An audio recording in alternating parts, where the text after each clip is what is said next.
GT Omega. Stay ahead of the game. Are you ready? I'm ready.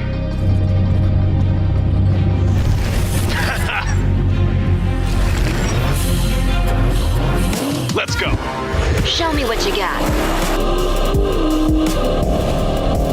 Oh! Is that everything you got? Last turn.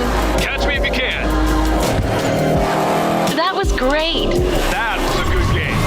Unlock true experience with GT Omega.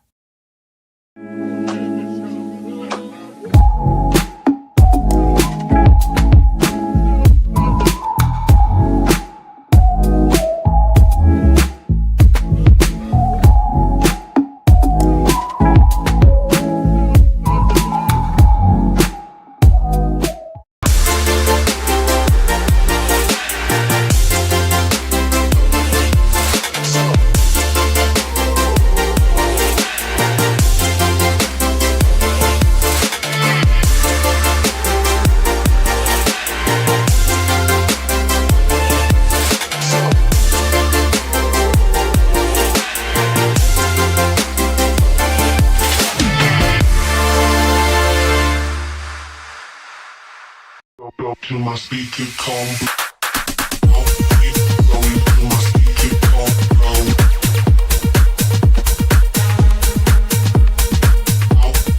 Going to my speaker combo.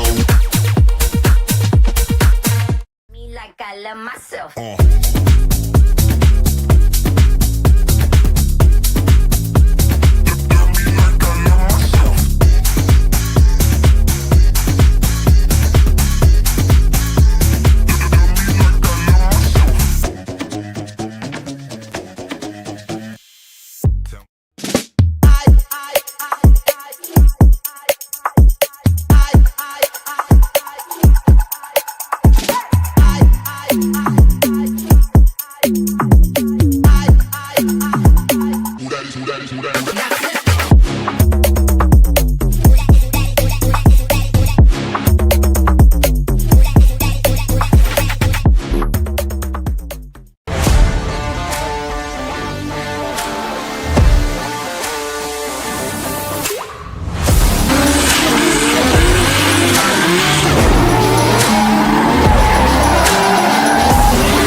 Carbon Drift Team, sponsoring SVDS Series 4. Looking for high quality model work or replica cars? CDT has it all in store waiting for you. With a highly skilled team, they are at the forefront of making sure the product that you receive is of the highest quality. Make sure to check out the socials and Gumroad for any and all projects to be released.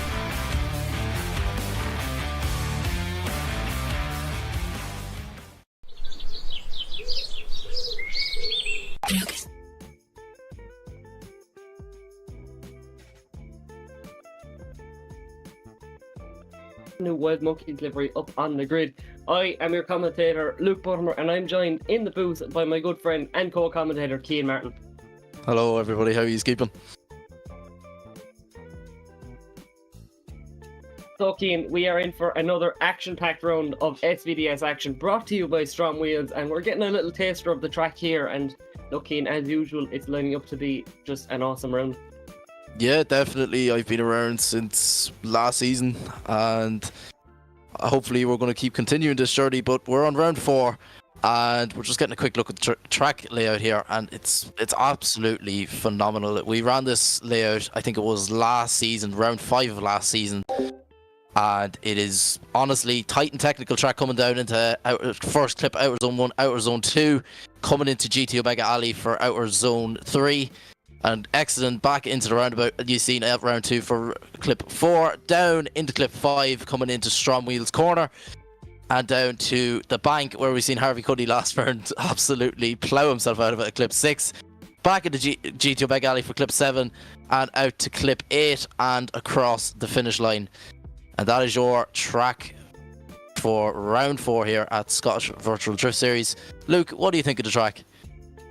Look, it has it all really. You have big long swooping corners where, you know, you're going to see drivers really focus here in qualifying, but obviously we're all looking forward to the main event. We're all looking forward to battles. But, you know, it has everything. There's big long sweeping corners which drivers can use to push up on the door, you know, tight and technical transitions like in GT Omega Alley. You know, it's definitely a make or break round. Obviously, we're just a bit past the midway point of the season. This is where drivers, you know, are going to want to maintain their lead or try and get further up in the standings if they're not happy with where they are. First up on the line, though, is Peter Czechowicz in an awesome S15 Sylvia here as he leaves the line.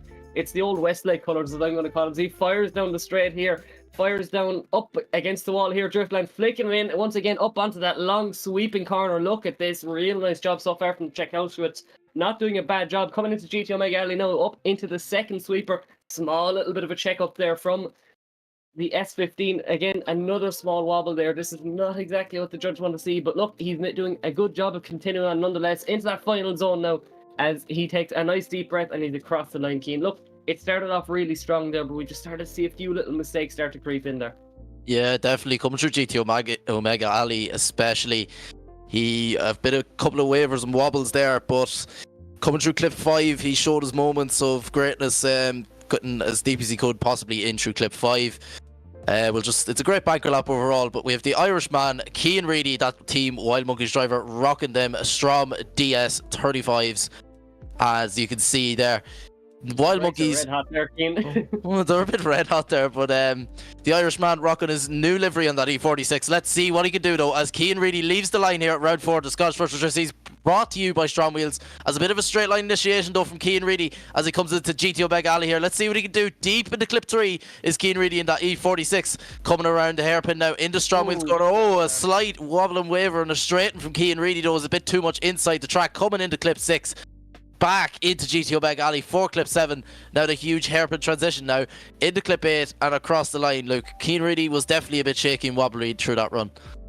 Yeah, unfortunate to see there. Cian Reedy, obviously a great friend of mine, a nice guy behind the scenes, but yeah, definitely, look, it's a new car for him and you can just see he's not fully comfortable. A wheel drop there as well, Cian, before the line. And look, it's not exactly what you want to see because Cian on his day is a really good driver, but look, we're just going to have to see as we get Killian Gertis up on the line in this gorgeous Toyota Supra. Look at this amazing livery. As just waiting for the scores to drop in there from Cian Reedy. I'm not sure, is it a 0 or are we just moving on? We're going to have to check.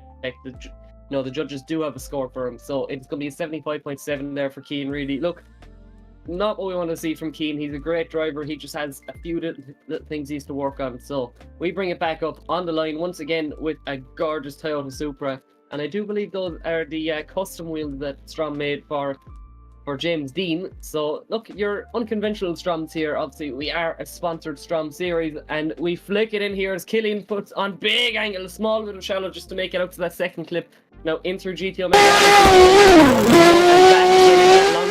On big angle, it's gonna catch him out though. He has to shallow it off. He goes straight there, Cian. He's off the track a small bit, but he has to reinitiate. So he fires into that latter section once again into GT Omega Alley, and it's a big mistake there, Cian. Yeah, definitely coming through clip 5, you could see that it was just going to happen. Coming through the hairpin, he was wondering and wavering. We've seen it a lot from Cian Reedy as well. There's, I think clip 5 is going to definitely, through the hairpin coming out, was a problem with round 2 as well. But we're going to have to see a lot of that as we have Sebastian Sharon, that Sikky driver, rocking the Strom DS05s on that BMW E92. He's been around for quite a... That's a bit like Need for Speed. It reminds me of Need for Speed Most Wanted, the E46, but we have Sebastian Sharon leaving the line, the Frenchman. Let's see what that Team Sikky E92 can do as he comes into clip 1. A big initiation though from Killian, or from Sebastian Sharon. Sorry for the hiccup there as he comes into GT Omega Alley through clip 3 into the hairpin. Doing exactly what he needs to do is Sebastian Sharon as he comes into clip 6 now. Perfect running that bank is Sebastian Sharon on that E92. Coming through clip 7 into GT Omega Alley now. Exiting now in through the hairpin, through clip 8 and across the line for Sebastian Sharon. That's a great banker lap in that E92. Doing a bit of silage there on the bank there, Cian, it seems. But I'm noticing there coming out of GT Omega Alley the first time, a lot of drivers kind of choosing to run it shallow there, but it's not working out for some people, but it worked out for Sebastian there, as I do believe he's just top qualifying there with an 88, as we go with the very LV style, you know, lower origin style livery there from Victor Kurowski in the E92 Eurofighter. Definitely a unique livery here on the grid, Keane. Yeah, definitely, as he leaves the line now in that E92. A bit of a tentative initiation there, though, but he comes into clip 2. Could have been deeper through clip 2. Now coming into the GT Omega through clip 3. Perfect now through clip 4 as he comes through the hairpin now. On the Strom Wheels corner, we haven't seen him come through. Clip 5 there, now on to clip 6. Can he do exactly what he needs to do? Perfect through clip 6, now coming into clip 7. That hairpin transition though in towards clip 8 in that E92, and perfect through there and across the line from Victor Kurowski, that Polish driver in that E92. Yeah, definitely. Not a bad job there. Like you said, a little bit tentative on initiation, but overall not too bad a job. It's the 78 there from Victor. As we bring it back up, it's Kobe Ardery in that gorgeous GR86, sorry. As he's just getting the good old Assetto Corsa, you know, leaving it in gear and your wheels start spinning kind of thing, even if you're parked up. But we get a view of those gorgeous Strom on that GR86, as he's a SimMagic sponsored driver there, or it's SimMagic on display, that GR86 we can share. As Ardry, look, he's been a few rounds with us here, Keane, and overall he's a really good driver. Yeah, Kobe Ardry is definitely not one to doubt anyways in that GR86. We've seen him pull off absolute madness in a couple of rounds, definitely in qualifying anyways. That GR86 can boogie, we'll put it that way. As we just wait for Rise the Cold Man to, as we see Brandon Carter nodding his head in the drone camera. He's agreeing with us for sure. He's but, agreeing. Like you said, on his day, he can be a really good line driver. I don't touch wood now. I don't want to, you know, do the infamous commentator's curse. We're trying to bring back our reputation with the driver of the small bit Keen, because the commentator's curse is like they've been coming in too much. But he slots it into gear, or he was already in gear, should I say? As he fires down the straight now from Kobe Ardry, as he flicks it in, no tentative whatsoever. He is firing at that first corner, that long super into GT Omega Alley now on big angle yet again on the transition now into the super. Following out from the judges' lines, those tyre markers there are there to guide the drivers, but a small little shell up on angle from Ardry as he fires once again through GT Omega Alley, putting foot to floor now as he fires into that last corner, that last clip, and there you go. Not a bad run, just a little bit, you know, you just saw that little bit of a wave or a little bit of a shallow up to get into the zone, and the judges will mark him down, I think, for that. But overall, a great run there from Kobe Ardry. Yeah, definitely. Kobe Ardry, like we said, not one to doubt any is. But we have Kevin Schwartz on probably one of the weirdest cars on the grid, we'll put it that way. You don't see much of these drifting anymore, Luke. Good G35. Good G30. Well, definitely not. It's not one to doubt. There in the side window, as you can see, but obviously a bit more common of a chassis in America, I suppose.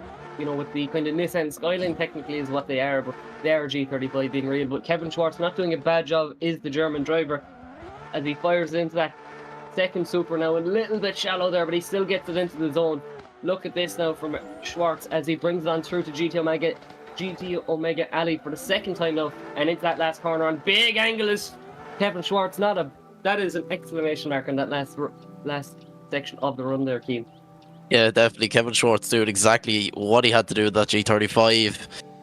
As we move it back up to the line, we have the other S15 with the, I'm going to quote Luke, Westlake Tyres livery. In fairness, it does remind me myself of the old Westlake Tyres livery. It has the colours and everything. So we have Thomas Jechowicz on the line, that Polish driver. We shall see what that... Tires as well on the corner. So, just to switch it up a wee bit, that international Drift Hunters driver, the Polish man himself. Let's see what he can do as we wait for the lights to go green. Have we installed on the line from Thomas? We must do. Could be. We are getting a rerun there as he slots it into gear there now, Keane. And Thomas leaves the line now in that S15, sorry for the stall up there, but he's definitely a straight line initiation though from Thomas as he comes into clip 2, now into GT Omega Alley, clip 3, perfect through clip 3 is Thomas. Now as he comes into the hair through clip 4, leaving GT Omega Alley onto the Strom Wheels corner, through clip 5, absolutely perfect, a bit shallow though is Thomas, it's just straightening himself up a wee bit, coming into clip 6, but through clip 7, absolutely perfect back into GT Omega Alley and into clip 8, a bit too much angle though coming into clip 8, but across the line, Luke. That was definitely interesting with the whole there. On the transition, he just was like, you know what, I paid for the entire steering rack and all the lock kit ever, so I'm just going to use it all. And then he just threw on massive angles, so respect there. And it is our first Carbon Drift Team driver of the night. Obviously, we are sponsored by Carbon Drift Team, so great to see the lads, you know, showing up and showing out. And this is definitely a unique car. And we're seeing the other Stroms there made for James Dean. So, yeah, and obviously the extreme tyres on the back as well. So we see Adam Hornicraft leaving the line there, the English driver, as he fires down in that E92, a fresh build, I believe, there from Carbon Drift Team, as he fires it in. Look at this, not bad angle whatsoever from Adam, as he brings it on through to GTO Mega Ali, flicking it over and back again now as he gets it pin perfect on the line. Not bad whatsoever, but he has to shallow up to make the next clip. Commentators curse yet again. And yeah, we're just seeing him carry a little bit shallow angle all the way through, but so far he's not doing anything majorly wrong. He's just getting a lap on the board, you know, he's just doing his banker lap. And overall, it wasn't a bad attempt. It's just, again, we're seeing two styles of driver here, Cian.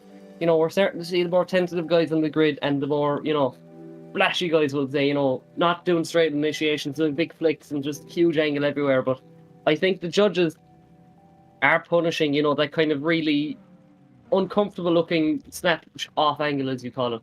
You know, really shallowing up to get into the zone, and that's not really what you want to see. You want to see them carrying on, you know, there's some standard line. You want to be consistent the whole way through, like. Yeah, 100% there. You just took the stage there for a bit, Luke, but we see the second run of Peter Sheshkovich in that Westlake Tyres was inspired, we're going to say, because we're Irish, but that S15 leaves the line of Peter Sheshkovich, that Polish driver. Let's see, can he improve from an 80 as he has a big flick into outside zone 1 as Peter, as he's perfect through clip 2, now coming into clip 3 into GTO Mega Ali, perfect through that clip, into clip 4, perfect through clip 4 as well, through the hairpin though. Oh, and he's just a bit of a straight again from Peter there. It's that clip 4 coming into clip 5 through the hairpin, seems to be knocking off drivers and drops a wheel. Is Peter in that S15 coming through GTO Mega Ali now on to clip 8, perfect through clip 8 and across the line. Will it be an improvement from an 80? We won't know until you guys know. Yeah, it's definitely uncomfortable, I think, and I do believe it's actually a 0 there for Peter, unfortunately, so he's going to have to live with that first run on an 80. Look, not a bad run to have in, but obviously he'd want to have improved it a little bit. And obviously, new car, who this? It's Cian Reedy up on the line as he leaves the line. Look, we only saw him on the line. He's like, I'm gone. I'm off to do my second run. I'm off to prove that I'm comfortable in this car, as he flicks it in there. And look at this rub to the wall, it seems, there from Cian Reedy. Not a bad job as he fires it in to GTO Mega Ali. That Wild Monkeys driver doing a real nice job. He's definitely after tidying it up a small bit. Another bit of a waiver though, but so far it definitely seems like an improvement on that second run. Look at this from Cian Reedy. He's definitely getting to grip there. Is that a wheel off though? Potentially, as look at this from Cian Reedy. Not bad whatsoever for your first ever comp in a new car. Yeah, as, definitely. He's comfortable in that car, we'll put it that way. Anyway. He seems comfortable in that car, but will it be an improvement from a 75.7? It's definitely an improvement anyways, 100% in my eyes, but we're not judges, guys. We're only here to just commentate. You see what we see, but it's a slight improvement. It's a slight improvement. The 77.3 is just going to have to... Also, bonus points for me on the very swift rings. He wasn't delaying anyone, but he still wanted to get the style in. No, still get the style in. He's Irish at the end of the rings and all that, like... But we have Killian Gurlis, that beautiful 80 Super on the line. Fire extinguisher. Brandon, that's a fire extinguisher. We know it's a fire extinguisher. We want to see the cars. We don't want to see the fire extinguishers. That Team Deviant 80 Super of Killian Gurlis, the Frenchman. We're just waiting for the lights to go green with the custom James Dean Stroms on the car. It's a nice touch. And imagine what you can do in the virtual world as Killian Gurlis leaves the line in that A80 Supra. Let's see what he can do as he approaches clip 1. He's definitely not trying clip 1 though. Oh, but a huge hit in the wall, and Killian Gurlis is gone. He's gone to join Neil Dawson for a coffee.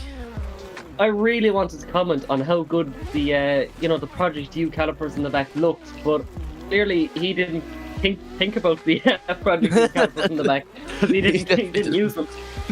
No, he definitely came rocketing down the straight, and unfortunately he just said hello wall, and then the wall said hello back, and he was in the grass. So, nah, that was more or less that was more or less of right, lads. I'm gonna do a bit of showing off here. I know I need to improve. Uh-oh, that's a wall.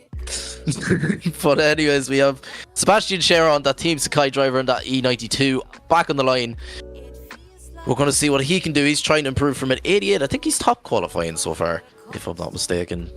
Yes, he has an 88 on the board for Sebastian Sharon. Can he improve them from an 88? That's definitely... We don't know yet if it's going to get him into competition, but he's comfortable with that. But he's going to try and improve. It's Sebastian Sharon. He's definitely not tentative on initiation. Coming into GT Omega Alley now. Perfect through clip 3. Perfect through clip 4. Coming into the hairpin now, but a bit shy of where he wants the judges to be, but gets perfect on the clip 5. Through clip 6 now is Sebastian Sharon. That E92 run that perfect wide line into GT Omega Alley. Through clip 7. Back on now on the clip 8, very deep in the clip 8, playing with danger there, Sebastian Sharon. That is an unbelievable lap from that Sikky driver. Definitely, really showed his driving there, and it just showed something impressive in my mind. You know, he came a bit shallow there after GT Omega Alley. He realised he was in the wrong spot, but he didn't actually do any really dramatic waver to get out to the next clip. He just did it really tidy, and it definitely paid off because he's even furthered himself up on the top of the leaderboard at the moment with a 90.3. So yeah, well done to Sebastian. As we get Victor up on the line, and this is a new driver up on the grid, Keane. Yeah, definitely, Victor. Tried to improve, but that LZ-inspired E92 with the Strom DSO5s on. Oh, and he hits the wall. He does exactly what Killian Gerlis did. That initiation is scary. Is a killer. That initiation is scary. I will not lie. The amount of times I've done it in practice and done the exact same thing what these drivers are doing, it is scary. But unfortunately, Victor Koreski, the new driver on the grid, he's going to have to settle for a 0 in that second run as we bring back up Kobe Ardrea in that GR86, that beautiful GR86, may I add. Let's see, can he hit the wall in the first lap? No, he can't. He runs it perfectly. Coming into clip 2. Now into GT Omega Alley, into clip 3, run that perfect line through clip 3 and into clip 4, through the hairpin now. Kobe Ardrea, that American driver, perfect through clip 5, just a bit wavery though. But coming through clip 6 now, run that perfect wide line through clip 7, it back into GT Omega Alley, through clip 8 and across the line from Kobe Ardrea. Ooh, this commentating stuff, boys. This commentating stuff. It's Luke. Are you gonna do your big announcement yet? I'll leave it to the next round, or I'll leave it to tomorrow, I think. But I might add, Keane, we actually have a tie at the top technically with both runs being at 90.3, but Sebastian Sharon just about clinches still top of qualifying since the second run was better. So look, Kobe Ardrea got very close top of qualifying there. But Kevin Schwartz, look at this now from the G35, flicking it on into GT Omega Alley. This car is quick through here, Keane, and the driver is definitely no slouch as he fires up once again, gets himself a little bit shallow, but it didn't make much of a difference whatsoever there. He still gets out to the next clip, and that's what the judges want to see. Even if you are a little bit shallow coming in, they don't want to see any dramatic movements to get out to the zone, and that's what we're seeing. Kevin Schwartz there, that is a very good run. Yeah, definitely Kevin Schwartz. As you said, he was a bit shallow for clip 6, but he just about got out to it, and lucky to get out to it, to be honest. But if the judges want to see you in the clips, they don't mind if you're a tiny wee bit shallow, but well, they want it. Not even that. He was right in the clip. It's just the fact that, you know, coming out of GT Omega Alley, he was just a little bit in the wrong position, I'd think, from my perspective. But he still managed to get through and push out smoothly without, you know, making any huge correction to get out there. And again, that's what's kind of separating a lot of the drivers. That's why even if you do make a little bit of a mistake, it's not messing their scores up totally. It's still an 89 there from Kevin. As we bring it down to Tomas as he fires in, obviously a matching car there to Peter earlier on. And look at this, not a bad run whatsoever from that very Westlake-inspired car, as I'm going to call it. Bringing on through, look, this transitions through the zone, though, and it's an over-rotation. Oh! As he takes out the Drift League GB flag, so maybe, you know, he wants to move on, he wants to get into Drift League, you never know, he just wants to take the flag with him. It's like a little poster. Yeah, very unfortunate to see. Unfortunate. It's very unfortunate to see Thomas do that. Fairness, Thomas has pulled out some absolute mad runs. It's very unfortunate there, but we're going to move it on to that Carbon Drift Team E92 of Adam Thorncraft. Let's see what he can do. That Carbon Drift Team E92, that fresh build. Let's see what he can do. Coming into clip 1, perfect through clip 1. Now coming into clip 2 in that Carbon Drift Team E92. Coming into GT Omega Alley, perfect through clip 4. Onto the hairpin now is Adam Thorncraft. Coming into Strom Wheels corner now. Not where the judges want to see it, but perfect true clip 6 now, and running that perfect wide line it back into GTO Mega Alley true clip 7. Adam Thorncraft comes into clip 8, running that perfect wide line, flirt with danger on the grass as Adam Thorncraft in that Carbon Drift TV 92. That was unbelievable stuff. Look, drifting is risk reward sport for a reason, Keane. Oh yeah, definitely. 110%. You drift in real life as well, so I'm not going to doubt it for a second. But right, my question is, right, what is Brandon Carter doing with Brandon, come on. He's doing his own set of laps. He's just showing off that he can pilot them. Oh yeah. We'll take him up to Driftland there now next week, and we're going to try to see will he not ride off the drone. He's lining up on the line for a run here, as we have actually reached the end of the first group. We're waiting for the next lot drivers to come in, but we have Brandon Carter ready to go. This is his practice now. He will be driving a little bit later on, I believe. So he's just firing down the straight now, ready to go. And These cuts him off, but you see top qualifying there is Sebastian Sharon with a 90.3 and Kobe RJ on a 90.3 also in second place matching, but we have zeros there from Array lads. We have zeros. Magner obviously not showed up. Killian Gurlis double zeroing. Did he show up? Yeah, the double zero. You've got really high energy, no need to just be shot down by all the zeros, and most of them haven't even run yet. No. But you see, you're getting a look as to what drivers are coming up. These are familiar with some names. I think there's a few new guys. I've never seen Charlie Hulan. He must be new to that. But he's not new to the series, and he's definitely not new to drifting. So no, I don't think I've seen him this season though. 100% I haven't seen him this season. But back to what we were saying. Never mind. We don't get to see who's top qualifying and who's third. Oh, is he doing it on the hot rods? That'll play, Brandon. He's bringing it back to my roots. He's going the wrong way around the track for you, though. He's going the wrong way around the track to start with. Oh no, he's doing Tully Road. He's doing Tully Road. This is great entertainment for you guys, along with us. We just get to see Brandon on the drone having the crack. Just showing a few sides of Driftland that people mightn't have seen previously. This is reminding me so much of the commentary in Tully Road, where he's like, I wouldn't mind if Dwayne would drive the car one more time. It reminded me too much. As you see, the next bunch of drivers coming in, and the judge's chair is back. The judge's chair is back. Yeah, actually, that might be another thing. If you're kind of new to the series, all our judges do have a rather comfy chair to just dock points off everyone, because they love docking points. Oh yeah, judges will be judges. He's going driving now. Doing rings in the judge's chair. Would you ever see a chair doing rings? No, you wouldn't. Welcome to SVDS, ladies and gentlemen. Depends on how fast you're going, I suppose. I suppose that's true. That is true. You could try lift it up and just run around in circles. Never know. We'll take a look at the cars though. We have an S15 running the Strom DS25s. Nice. Gorgeous blue and teal livery. Very Falcon, even though it's not like a Falcon livery. 100%. Then we have a lovely... Oh, that's one of my favourite drivers on the grid of David Alaxo. He done very well last round in fairness, that Team Scooter driver.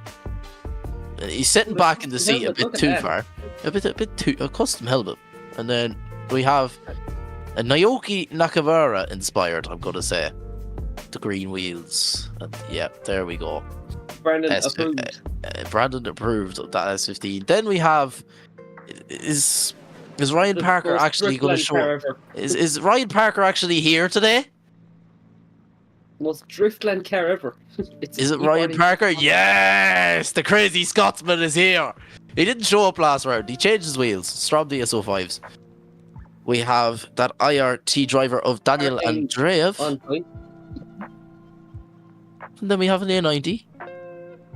New A90. Is it a new A90? An A90 with a bonnet scoop. That's quite cool. It's like a mix of purple. Oh, it's Anthony Taylor's driving an A90. This is new. Don't even lie. I've never seen Anthony Taylor driving an A90. Ian, Just move on to the next. confirm, it is actually he's been driving this all season. He's just never had delivery. I was kind of, I was guessing. New livery for Anthony Taylor. Running the Strom DS15s. And we have another. Oh, is that S14? That's the Eric Linktivist. That is, would we say that's the...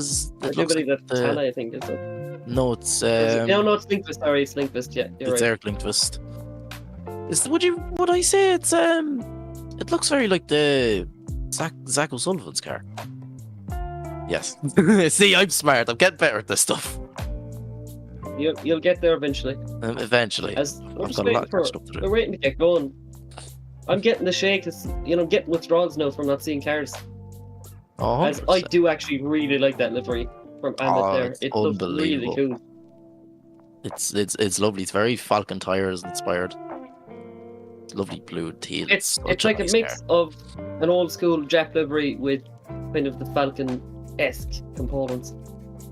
Oh, 100%. Running them lovely Strom DS25s. Lovely mint. You wouldn't see them in matte black. It's very nice. You It's can nice get them touch. in black. You can get them in black, but you wouldn't really see them much in black. But they're nice in black, in fairness. Lovely. Nice fuel cell, good Nice radiant. fuel cell. Yeah, good radium fuel cell there. Can we just talk about the blemishing on the rear window? It's How's fogging it? up a small bit there. The details. We're actually golf commentators now. We're just like really Yeah, right. quietly and gently commentating. Yeah. Right, lads, we come into T4, Rory McIlroy. We're getting lovely in shots. We're with getting, lovely inside drone shots of the camera.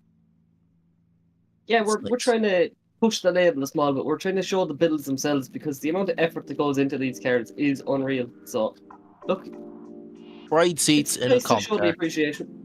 Bride seats in a comp car. That's a lovely POV of Good Kevlar Amit. door cards in, look. Brandon, stop. Personal space and all that. See, this isn't what you see in any other comp where, the drone operator just flies the drone inside the car and, there might be a bit of wind. Hopefully the visor down. I hope, it's just not getting, like, a big gust of wind from a little angry flying machine. As we get a view of all our amazing sponsors who make all of this possible. So, big shout out to the guys that make all this possible in STRO M Wheels, Mclellan Motorsport, Driftland, GT Omega, Sikky Manufacturing, Drift League GB, Kaptured Media, Carbon Drift Team, and Dyce Carriers. Without their support, none of this is really possible. And obviously, thanks to all of our viewers there on the stream, also making it possible. And I hope you're enjoying it so far. We're only getting into it. Just waiting for the judges settle in, all the drivers settle in, and overall keen. After the first group, a lot of scores up in the kind of mid 80s, high 80s, 2 runs into the 90s, and Few it's walls. definitely setting a standard there. A few walls. Yeah, we're getting- Action We're packed. getting the highest lows. Action packed. Get the highs and lows. This is really Naoki Nakamura inspired. I love this. This is unbelievable. Oh, we have a Mustang. Let's look at the most American car on the grid. It's Look a at course. that. Look at the locket. That's unbelievable. That is sad. That's a really cool livery. It's the most patriotic car on the. Oh my. That's. Can you tell what country this driver's from? Comment down No, below. Japan. In Japan. No, if you mention Japan, Brendan just instinctively starts nodding. Japan. We're He's trying testing to Brandon's limits with Japan today. I miss it. The man from Japan for 1 round and 1 round only.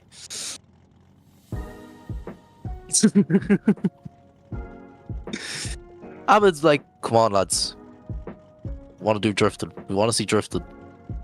We're like personally doing this now. We're just trying to make him like ever so slightly uncomfortable. Just waiting for the nerves to settle in because we're just so we're so nice here at SVDS. We take a look at Brendan Stacey's S15. Oh, there's another A90. A Frenchman's A90. The public VDC A90. I think Ryan's just organising cars. Right, lads, this is parallel parking for the test. Let's see that he failed. Look at Brendan Stacey's. This is nice, running the Strom DS15s. I like it. Are you ready to go drifting? I think we've seen enough of that Mustang to know he's not from... He's definitely not from America. No, not at all. No, not at all. No, I think he's from Japan. Given Brandon Carter a pogo stick.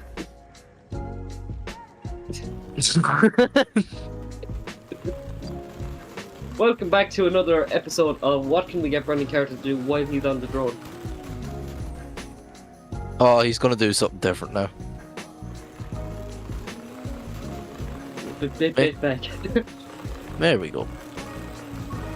Waiting on cone. Where's the lights? We need lights. Lights, camera, action. Rise, camera, action. Rise, camera, action. There we go.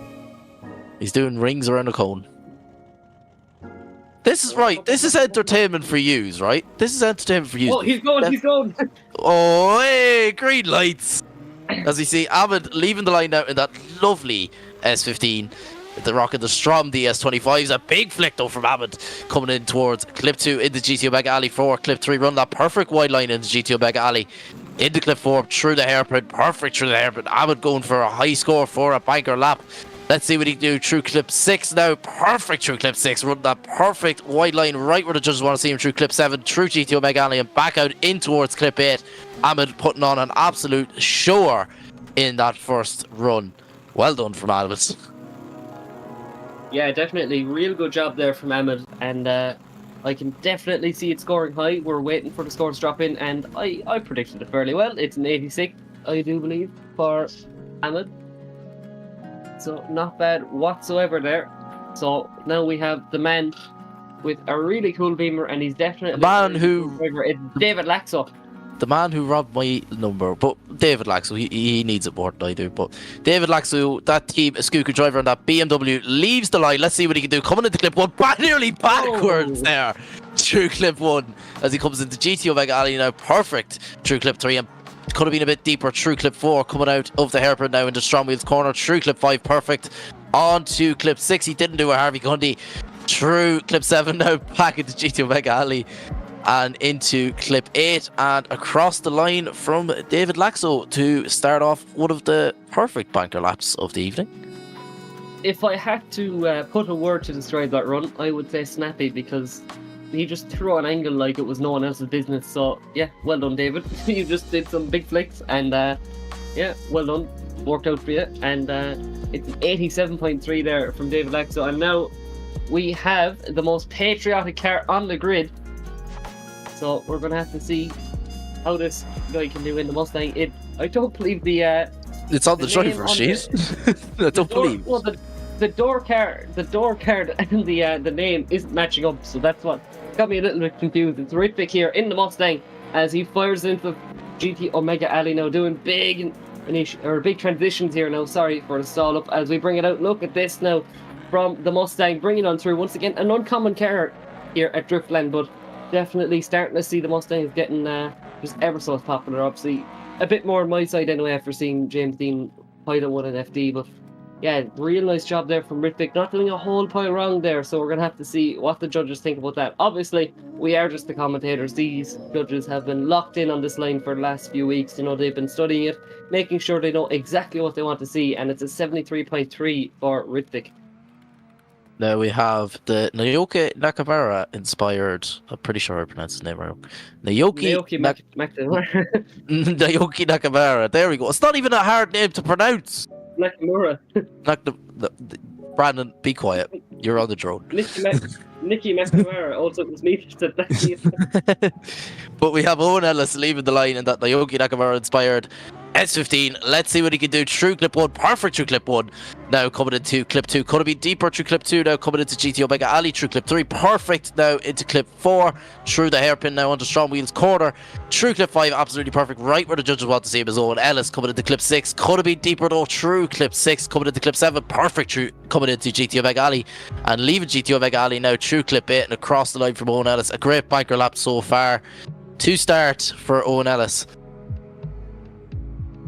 Yeah, definitely not a bad run there. I think judges finding a few little things to pick apart about that run, but overall not too bad. A good effort there from Owen. It's a 72 there in the first run, and once again he's finally showed up again. He's back on the grid. It's Ryan Parker in the most Driftland car ever. It is a good E46 compact, rear end and all. Just it's very close to the back end of the car, so make sure you don't, like, you know, some drivers have done it already, so I don't want to jinx you, but like, kind of bite the wall a little bit on initiation because your rear end is gone then. But let's see what Ryan Parker can do as he fires down the straight here at Driftland, bringing on in. Look at, he got close to the wall nonetheless as he comes on through the GT Omega Alley, doing a real good job there is Ryan Parker. Once again, Ryan, a veteran driver there and a Scottish man himself. Obviously this is the Scottish Virtual Drift Series, so look at this, doing a real good job is Parker as he fires it once again for the second time into GT Omega Alley, putting on big angle, and once again into that final corner, flirting with danger. Oh, it's a big correction. Yeah, big correction there. Unfortunate there for Ryan Parker, who was going on for a great run, to be fair, for the little compact, but that correction is going to affect his score a lot as we have Daniel Andreev on the line, that Team IRT driver. And these IRT drivers seem to be taking over the scene here at the Scottish Virtual Drift Series. One is fighting for the championship now. And we have Daniel Andreev on the line. We're waiting for the lights to go green. Come on, Ryan. You can speed things up a wee bit. And there we go. Daniel Andreev, that Team IRT driver, leaves the line. Hitting the cones there, but doesn't affect him. As we see him coming in through clip 1 now. Perfect from Daniel Andreev, that IRT driver, coming into clip 2. Into GT Omega Alley, perfect through clip 3 now, through clip 4, through the hairpin now, entering Strom Wheels corner. It's Daniel Andreev. Let's see what he can do through clip 6 now. Perfect through clip 6. Daniel Andreev now back into GT Omega Alley, now into clip 8 and across the line from that Team IRT driver. Absolutely perfect. Well, I wouldn't say absolutely perfect, but absolutely perfect for a banker lap. He still has another lap to improve. Yeah, definitely not a bad run there. Obviously, really good season so far from both the guys over at Team IRT, and I think both of them aren't out of the question, I don't think, for the championship. But look, it's all about the maths, and look, I'm not great at maths, so we'll leave that to the professionals. But LCA's finest maths right here. I think both of them are in with a chance, you know. So obviously, I don't think there's going to be team orders coming to play, but both of them will be fighting hard for that championship. As we get a roof cam here, so that's pretty much what the drivers probably can be seen. We have Theo. Essentially, we've Theo Leclerc, possibly related to Charles Leclerc, but we won't say that. As Theo, a Theo new driver to the series. I was about to say that public A90 Supra, but a huge correction there, and slightly off the line. But I said slightly, I mean huge, coming through clip 1 and 2 there. He took the racing line. It's fine. He took the racing line, but misses clip 6. Just about gets into it at the end there. Now back at the GT Omega Alley. Theo, the nerves must be getting to him now. His first ever. Oh, and he has a huge over rotation there coming through clip 8 as well. The nerves must be getting to Theo though. I know it's definitely his first comp. I've definitely not seen him around the Scottish Virtual Drift Series here from my time, anyways. Could be possibly new to the sim drifting scene as well. And at the Scottish Virtual Drift Series, we accept every single level of driver, but we're bringing it back to Mr. Anthony Taylor and his new livery on that A90 Supra. It's a nice livery in fairness. I like it. From the Strom DS15s. Let's see what Anthony Taylor can do though in that A90 Supra as he leaves the line now. Big flick coming into clip 1 is Anthony Taylor now, coming through clip 2, back into GT Omega Alley through clip 3, perfect through clip 3 is Anthony Taylor, on through clip 4, onto the hairpin now, onto Strom Wheels corner. A bit of a slight correction though from Anthony Taylor, that American driver, perfect through clips 6 now, coming into back into GT Omega Alley now for clip 7, now onto clip 8, and perfect through clip 8 is Anthony Taylor.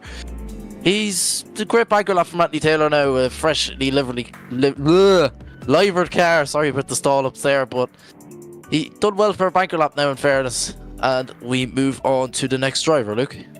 The man down under, and look, I can't say it. He said that I constantly make fun of him because of his internet, and I said, you know, after my internet issues last round, he said I've no place to speak. So look, I'm not going to say it about your internet, but I will say that you are probably one of the most sleep-deprived drivers on the grid. So you can't take that away from me. Is look at this from Brendan Stacey, obviously switching over this season to the S15 from a PS13, and he's definitely a heavy hitter in this championship. Maybe the results always haven't gone his way, but for sure, super nice guy behind the scenes and always a super good driver there. As he's just showing us why he's proven my point, as he's doing a real nice job as Stacey. Oh, he just it disappears. There Oh, we he's go. back. So a small little vanishing trick there. Potentially, I'm not going to say there was internet issues involved, like, you know, I'm just saying, but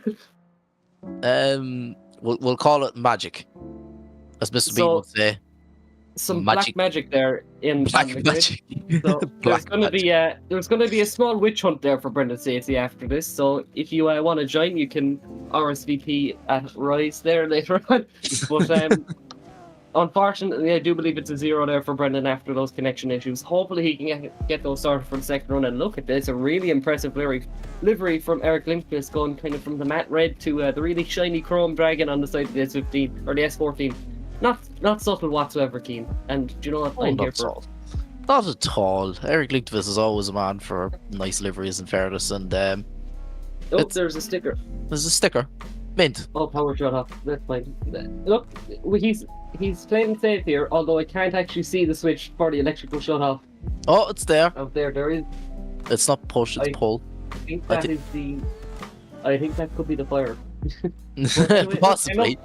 we're not scrutineers here. It's Eric Lindqvist leaving the line, firing down the straight in that S14, flicking it on in. Look at this from Eric Lindqvist, doing a real nice job, throwing on big angle as he comes on through GT Omega Alley. Look at this again, Eric Lindqvist, another great driver on the grid, really making his name there throughout the rounds, and he's definitely not doing a bad job. Once again, looking to get his name right up on the top of that sheet for qualifying as he brings it up into that last zone. Look at this, Eric Lindqvist, not a bad job whatsoever. No, definitely not. It could have been a lot deeper though through clip 4 and clip 7, but overall a great banker lap for Eric Lindqvist. The man who is mad for liveries, we'll put it that way, as we bring it back to Ahmed on the line with that lovely teal and blue S15 from the Strom DS25s in matte black, which you wouldn't really see, but it's nice in fairness. I like the touch of the matte black and the Strom wheels in fairness. They're nice, Luke. Oh yeah, definitely not bad whatsoever. And by the way, it's an 80.3 there for Eric Lindqvist. So, waiting for those Stroms to light up as he leaves the line, Keane. Yeah, definitely. We're going to see Ahmed now leave the line in that S15. Rocking the Strom DS25s as the lights go green. Rise lets the lights go green for Ahmed. Let's see what Ahmed can do now as he comes down into the initiation in that S15. A big flick from Ahmed coming into clip 1. Coming now into clip 2.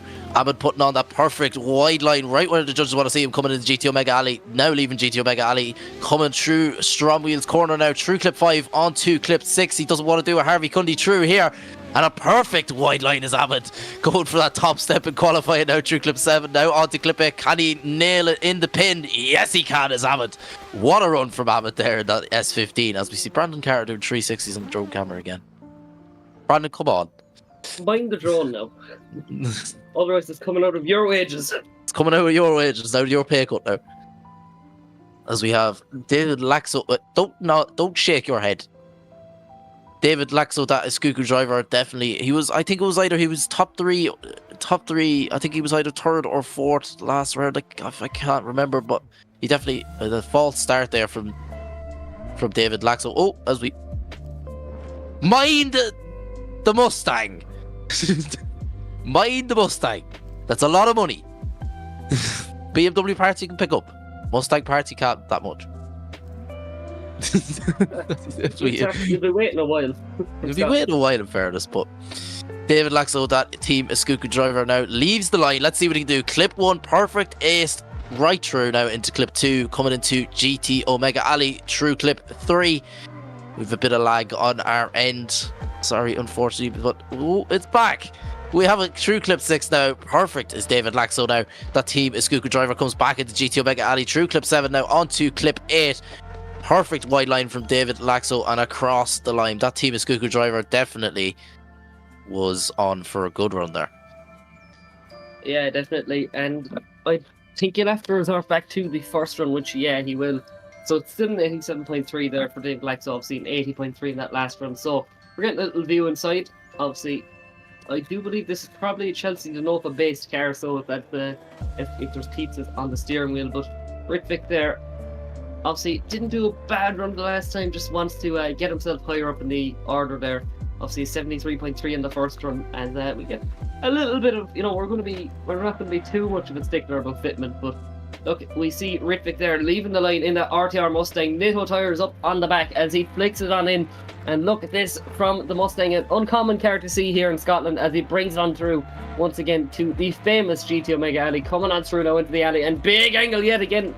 Will he have to shallow it off? He's going to have to do it slightly, but look, not too drastic. He flies past Neil Dawson there, still having his coffee there from last season as he transitions over once again for that last corner. Look at this from Ritvik. It could definitely be an improvement. The only small caveat to that, I think, is the shallow up after the first section of GT Omega Alley. Yeah, definitely coming into the hairpin there was that slight bit of a waiver, but other than that, it's definitely an improvement. And it is an improvement. Slight improvement, but it's an improvement. As we move back. Every win you can get. Yeah, every win you can get. We have Owen Ellis on the line in that Naoki Nakamura inspired S15. I love this car. This is possibly one of my favourite cars in the grid so far. And Brandon is still nodding his head as he comes there. But he comes through. Owen Ellis now through clip 2. Could have been a tad bit deeper though, but just right where the judges want to see him. Owen Ellis now comes through the hairpin onto Strom Wheels corner.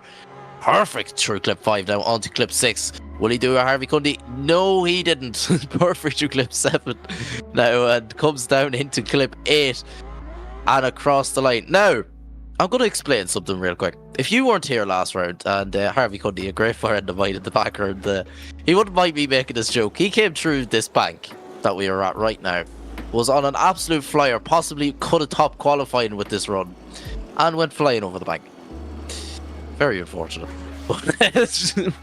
We'll move it back to the line where we have Ryan Parker in another good friend behind the scenes in that E46 compact. Perfect through clip 1 though, and definitely a drops 2 wheels coming through clip 2 there into GTO, and the boot lid goes flying off. But Ryan Parker now into Strom Wheels corner through clip 5 into clip 6. And wow, drops another wheel as Ryan Parker. He's trying to push his limits now. A bit shallow though, coming through clip 7. And drops another 2 wheels. Ryan, what are you doing, man? Ryan, come on now, you have a compact. Like, I know there's not much room at the rear end to do anything, that you literally have your wheels in the zone.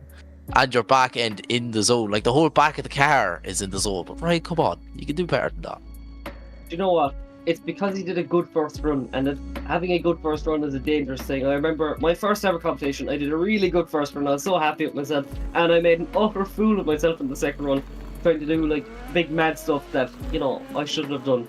So I know the feeling that first run being a good one is addicting, as we have Daniel Andreev, who has a good first run in the books, but he's going to want to improve it. So obviously if you want someone that will stay level-headed and doesn't do anything too silly, is Daniel Andreev. He's just such a consistent driver, and that's why he's getting the results he's getting at the moment. And look at this from Daniel Andreev, coming on through to GT Omega Alley for the second time, transitioning over into that final corner once again. Just so consistent and keen. The hardest guy to beat in track is the one that doesn't make any mistakes.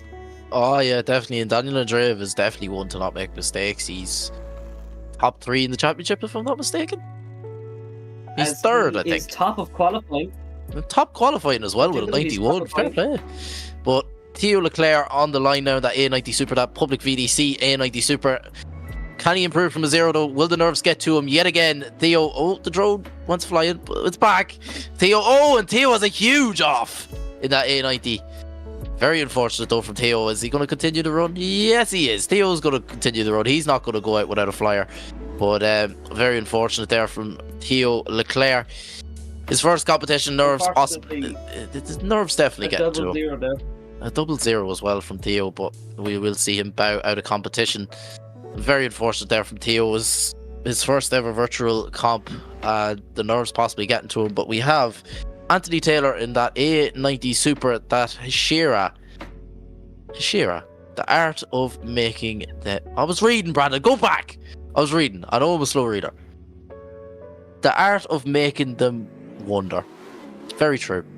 As we see Anthony Taylor leave the line, that A90 Supra, running them Strom DS15s in matte black. He has a huge initiation through clip 1 there into clip 2. Perfect through clip 2. Now into GT Omega. Ali coming into clip 4 through the hairpin. Absolutely where the judges want to see him is Anthony Taylor through STRO M Wheels corner now into clip 6. Don't want to do a Harvey Cundy through there into clip 7 now. It back into GT Omega. Ali into clip 8 is Anthony Taylor. Possibly one of the best runs we've seen so far in that A90 Super as he crosses the line. Yeah, not a bad run there from Taylor. Obviously, another guy you can, bet will do a pretty good run. Again, he's not going to make a whole pile of mistakes. And, Brandon, just ignorant as ever, just drives in through with the drone, through people's cars, the whole lot. Just no respect whatsoever. That fiberglass is gone now. That good origin level fiberglass. You're after ruining. He's going to have to order it again now, and it's going to be this whole thing. But look, we'll forgive you this time, I suppose. Now, this is a man who, with it all to play for, it's Brendan Stacey up on the line now. Currently on a 0 because of connection issues. Again, I'm not. It wouldn't be Brendan, but it wouldn't be Brendan without connection issues. Wouldn't be Brendan without. But hopefully he can get those issues sorted as he fires down the straight in that S15. Obviously, the most. Oh no! It's no! 0. No! And where did he go? A really good driver there, and it's just it's a shame to see that happening, to be honest. So really unfortunate there for Brendan Stacey. Very unfortunate there as we see the Swedish driver of Eric Lindqvist back at the line now in that lovely S14, may I add. I think it's a Zach O'Sullivan base. Yes, Brandon is going to correct me. Yes, it is a Zach O'Sullivan base and that lovely radium fuel cell. So much detail going into these cars. It's even the virtual scene, but 3 red lights and a green. Eric Lindqvist in that S14. Let's see what he can do as he leaves the line. The Swedish driver has a lot to play for here, but we'll see what he can do. And initiation there through clip 1 into clip 2, now into GT Omega Ali. Oh, Eric Lindqvist has a huge correction now. He's going to have to get back. I don't think it's going to be an improvement now from an 80.3, but Eric Lindqvist now is a bit shaky. Definitely shaky through this run, trying to get back into grips, come back into GT Omega Ali now. Back into clip 8 and across the line. Perfect through clip 8 though, but Eric Lindqvist is definitely not going to improve from that 80.3. Very unfortunate there from Eric Lindqvist, that Swedish driver. We've seen him pull off absolute screamers of runs, but it's unfortunate there for the Swedish driver. Are we going up to see Neil Dawson drinking coffee? Of course. Where is he? He's seemingly gone away. He's gone. He knew we were coming. Ryan, This did is you the do? stitch-up. Like, this is the stitch up. He's gone. He's like, I'm gone. Okay, we're getting off the drifting topic. But So- there you go. Go on, take the stage. Take the stage. Not bad. Ahmed there with a 92.7. I actually I'll have to check that. Whoa. Sorry, that is correct. It is correct. Sorry, my apology. So yeah, you can see the scores ahead. Sorry, I'm just getting a small bit mixed up there. So Cian, what do you think of qualifying so far? Qualifying's going very well. It's very tight in fairness now in that top 3 so far. Not that much. I think there's only like a point or 2 between them. But we still have a lot to go yet. As you can see, we don't have a full 32. We don't have a drop zone just yet. We will after the next group. And so far it's very good. Ahmed, that was definitely surprising though, at 92.7. And Daniel Andreev won a 91. Sebastian Scherer won a 90.3 at the board. Kobe Andrea matching him with a 90.3 to slot himself into 4th place so far. Keane Reedy, that Irishman, only unfortunately getting a 77.3. Will it be enough to keep him in competition? Ryan Parker in that E46 compact, the Driftland car, we could name it, with that 65.7 on the board. We still have a lot of drivers to go though. We don't have a full top 32 just yet at a drop zone, but we are going to take a quick ad break and we will get back to you guys very shortly with the rest of the action pack here for qualifying at round 4 of the Scottish Virtual Drift Series.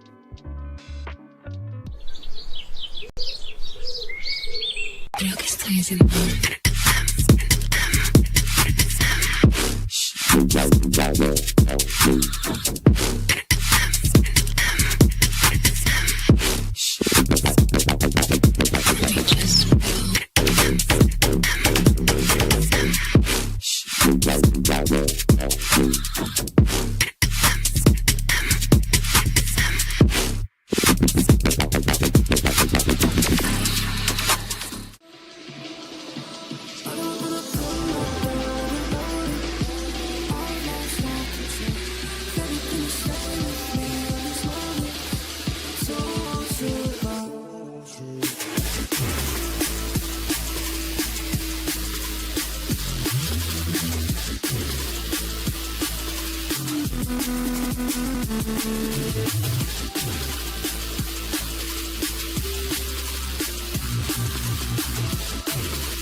Would you feel better if I said it this time?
GT Omega.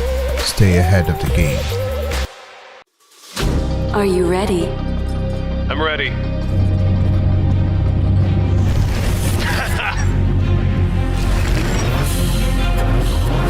Let's go. Show me what you got. Oh, Is that that everything you got? Last turn. Catch me if you can. That was great. That was a good game. Unlock true experience with GT Omega.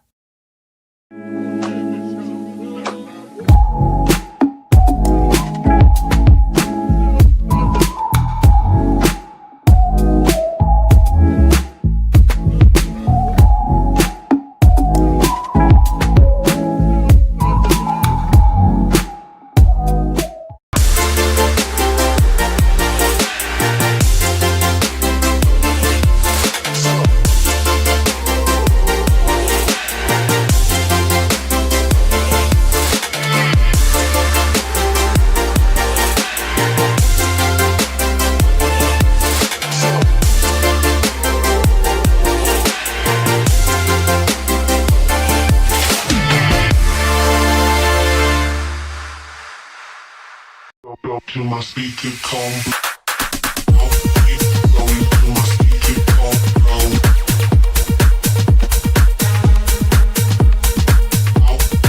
Going to my speaker combo. Me like I love myself.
Carbon Drift Team, sponsoring SVDS Series 4.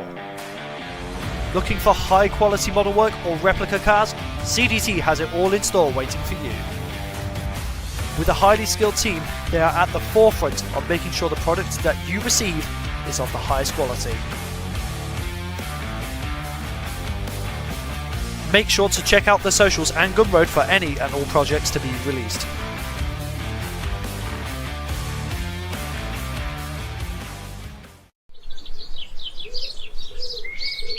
Creo que estoy haciendo.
Would you feel better if I said that this time?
GT Omega.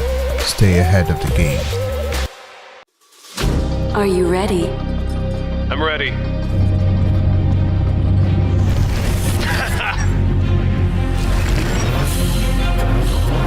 Let's go. Show me what you got. Oh, Is that everything you got? last turn. Catch me if you can. That was great. That was a good game. Unlock true experience with GT Omega.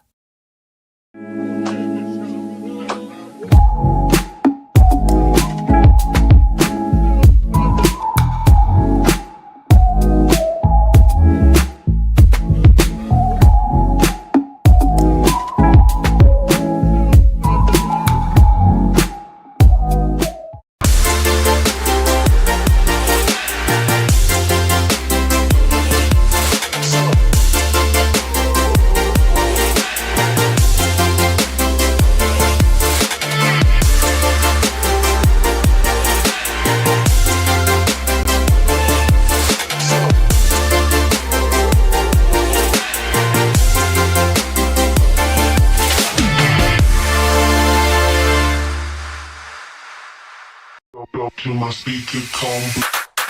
I'll keep going to my speaker combo.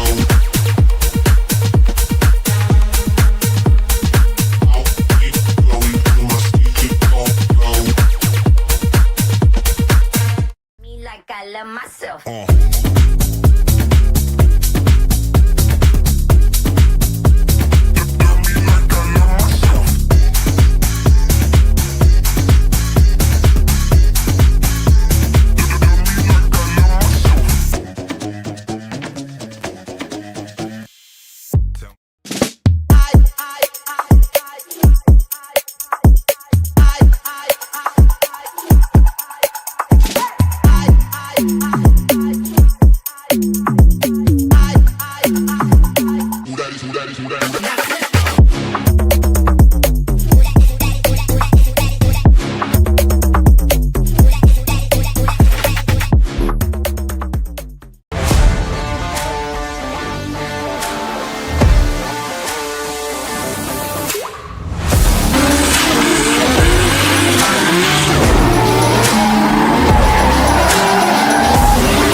Carbon Drift Team, sponsoring SVDS Series 4. Looking for high quality model work or replica cars? CDT has it all in store waiting for you. With a highly skilled team, they are at the forefront of making sure the product that you receive is of the highest quality. Make sure to check out the socials and Gumroad for any and all projects to be released.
Would you feel better if I said that this time?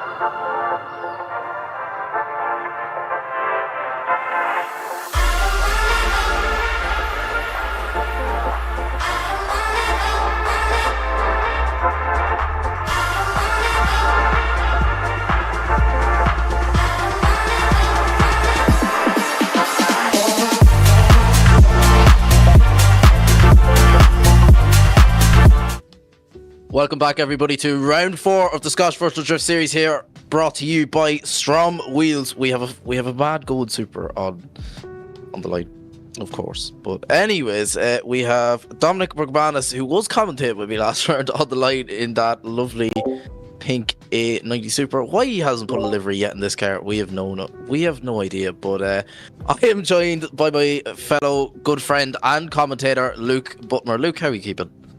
Not too bad. Nice to see Casper the Ghost is making an appearance there, you know, just doing the final checks over Dominic's car there.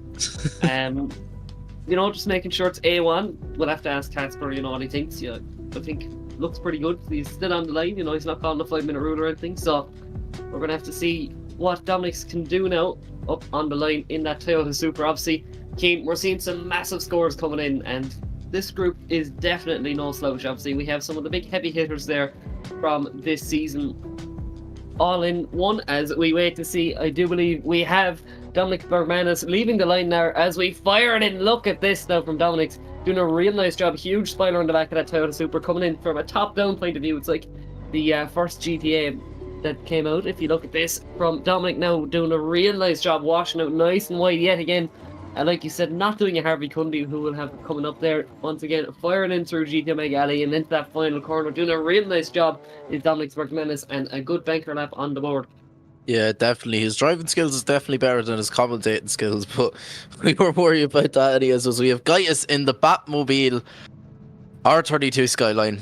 We've been calling that the Batmobile this year for some reason. I don't know why. I think it's because it's black. But anyways, Right, I was the one that started it. It was at the first round, which was a night round, and it was just the most menacing thing ever. This awesome looking skyline, it's in the dark. It was like awesome. I know, it's like Batman. So there you go.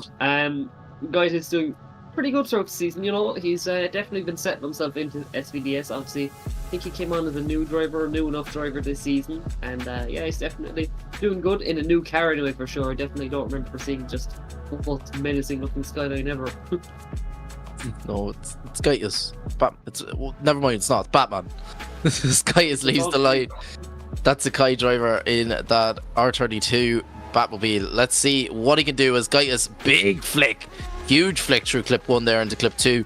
Coming into that top view of GT Omega Alley through clip 3 and 4. Now through the hairpin, absolutely perfect is Gaius in that R32 through clip 5 on Strom Wheels corner now through clip 6. Perfect. Run that perfect wide line where the judges want to see him. That perfect top view of clip 7 and clip 8 is unbelievable.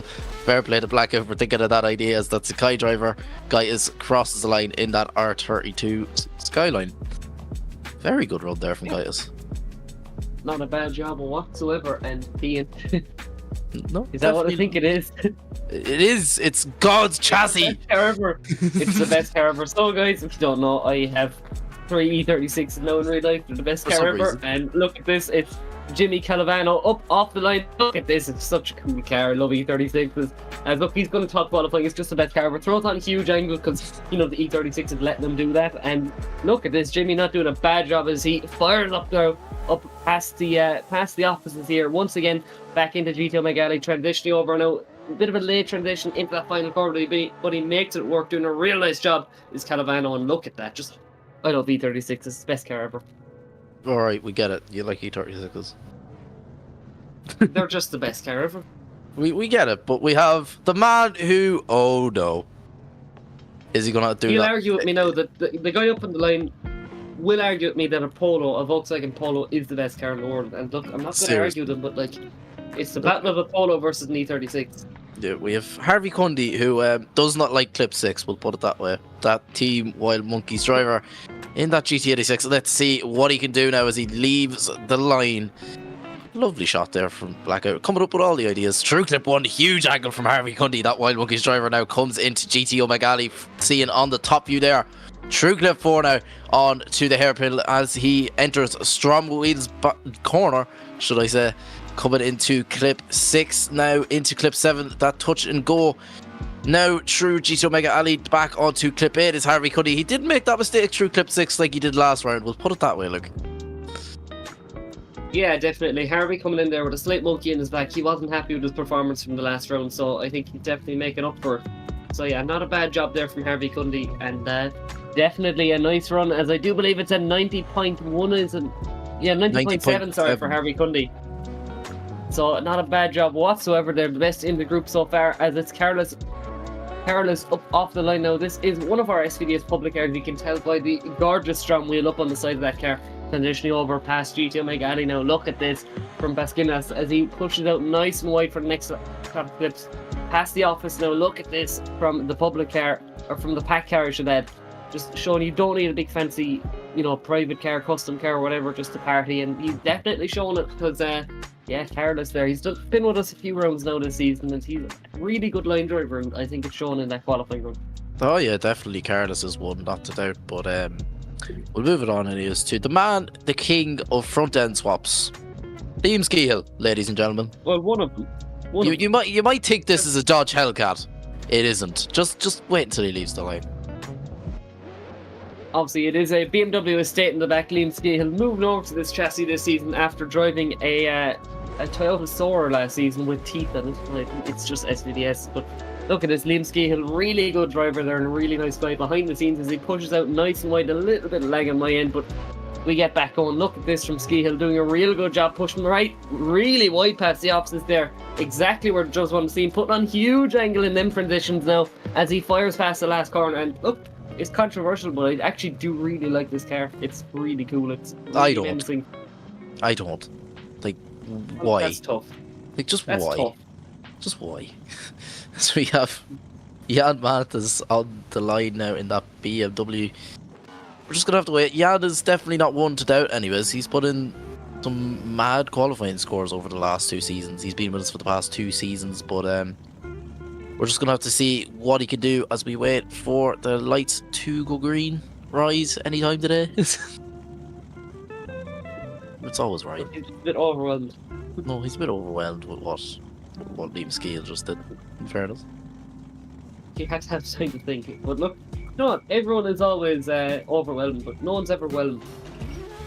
Just saying. It's always Really? overwhelmed. No one's ever whelmed. And Really? you know what? I'm gonna be really whelmed with what Jan Mateus does as he fires down the straight now up onto the wall. Look at this from Jan Mateus, doing a real nice job as he fires on into the GTO Mega Ali, transitioning over now, pushing out nice and wide for that next clip, past the signage there, that lovely Mclellan Motorsport sign, past the offices now, and as he puts foot to floor, dropping it back into that technical section now where he has to transition over now for that last corner. Doing a real nice job is Mateus, and like you said, Keane, putting on some banger qualifying runs to start the season, and definitely not doing a whole pile wrong there. Yeah, definitely, yeah, and he could have been a bit deeper, especially through clip 2 there, but it's a banker lap. He still has another one to go, but on the line we have Arius Germantis, that big Duck Club E92. It's a nice car. I've been a fan of this guy for a while. He's, well, not you wouldn't say a fan, but a fan of his driving style. Arius Germantis, what a guy. Sound lad in the background as well as Arius. We'll see what he does now. That big Duck Club E92 leads the line. Let's see what he can do. True clip 1, lovely true clip 1, exactly where the judges want to see him now, is Arius Germantis coming into GTO Mega Ali, that tight and technical section of the track before the hairpin of Strom Wheels corner. Clip 5 and 6. Will he do a Harvey Cundy and fly over the bank? No, he won't. Arius Germantis gets it perfectly right now. Coming back into the tight technical trap of GTO Mega Ali. Now into clip 8. Oh, but he drops 2 wheels as Arius Germantis. Over there, yeah. He dropped 2 wheels there as Arius, but it's a banker lap. He still has another one to improve, but I don't see much mistakes overall, Luke, there in that run, other than them 2 wheels dropped at the end. Yeah, just the last section, but overall he's still got a good score on the board, and I would say, like you said, Keane, I'm a big fan of his livery there. Definitely one of the standout cars for me on the grid. I do like that livery. So we're bringing it back up now to Dominic Bergmanis. Obviously, he did join you in the booth last round, Keane, so look, you got to know him a little bit better there. Yeah, how was your internet last round, Luke? Can I ask? Wasn't very good, though, to be honest. Wasn't at all. And Dominic is he's a sound lad, in fairness. He got me out of a hole. He jumped in the commentary booth for the first ever time now. Dominic Bergmanis, he's a sound lad, but we'll see what he can do. True clip 1 now, it could have been a tiny bit deeper though onto the wall. True clip 2 there, but comes into GTO Mega Ali now, the tight technical track before Strom Wheels corner. Now on to clip 5 is Dominic Bergmanis trying to improve from a 75 Comes through clip 6, perfect now, running that ride line right where the judges want to see him through GT Omega Alley. Come back onto clip 8, that A90 Super is on a flyer of a lap. As we see a wall. Yeah, not bad whatsoever. As there, Neil Dawson is hiding out inside there. We've gotten confirmation. We're waiting for him to come out. It's like a celebrity appearance. Celebrity appearance. So we might be waiting a while. We might be waiting a while, boys. He's a in bit camera talking. shy. He's a bit camera shy. He's in there talking. No, he's ordering another coffee. The coffee from last season has finally run out. Finally, about time. As we have Gaitis on the line in the Sikky R32, the Batmobile is what it's been nicknamed from round 1 with the night round, where unfortunately I missed due to being sick as a dog. But Gaitis now leaves the line. A big flick from Gaitis now. Wow! Gaitis, unbelievable stuff coming into clip 2 in the GT Omega Alley now. Gaitis putting on an absolute flyer. He wants that top step on qualifying. Let's see what he can do now coming into clip 6. STRO M Wheels corner now. Running that perfect wide line is Gaitis in that R32 now. As he comes into clip 7 now through GT Omega Alley. On to clip 8. Can he keep it clean? Yes, he can. As Gaitis in that Batmobile. That's a Kai driver. What a run from Gaitis. And a 360 as well to finish it off. That was a big exclamation mark there on that on his first run. You know, he did not do a bad run whatsoever, but he was like, do you know what, that run was alright. Now the question is, has he top qualifying with a 92.7? I'll have to check over the sheets. We're going to have to see that one there, Keane. But overall, I know it was an amazing run there. And Gaitis definitely... No, he's equal. He's equal with Ahmed. Every round, he's just getting so much more comfortable. Oh, 100%. As Jimmy Calavano in that E36 God's chassis, as Luke calls it, what a big angle through clip 2 there. Coming into GT Omega Alley now, clip 4. This is unbelievable stuff from Jimmy Calavano. Just throwing on angle absolutely everywhere. Coming on the STRO M Wheels corner now through clip 6. Could have been a bit deeper though through clip 6 though, that E36 as he comes back into GT Omega Alley for that touch and go. And that long outside zone of clip 8 and across the line is Jimmy Calavano. It's definitely an improvement from a 76.7. Yeah, definitely. Good run there from Jimmy Calavano. Obviously in my favourite car ever, the BMW E36. Just such a fun car. Great cars to drive, and they're not too bad to work on. As far as cars go, they're actually not too bad to work on. So, you know, we're not going to complain too much. If you've ever had to work on an MR2 Toyota, then you'll know about a bad car to work on. But anyway, Harvey Cundy is leaving the line in that Wild Monkeys GT86, coming on through there. Look at this from Harvey Cundy, doing a real nice job into GT Omega Alley, being transitioning over and back now for the next nice and wide to pass Mclellan Motorsport sign now, and over past the opposite yet again. Look at this from Harvey Cundy. He's already on a banger of a first run with a 90.7, but he's going to want to improve even more and get himself even further, because obviously theoretically the higher you qualify, the easier battle you have after that. But look, that's and not 100%. Drifting is the most unpredictable sport in the world, so you never know. I'm going to make a high point here. You see lads with thousands of euros worth of simulators and the high-tech stuff. Harvey Cundy is still on a Logitech G920. That just goes to show you don't need money to get into stuff like this. That is a statement made right there.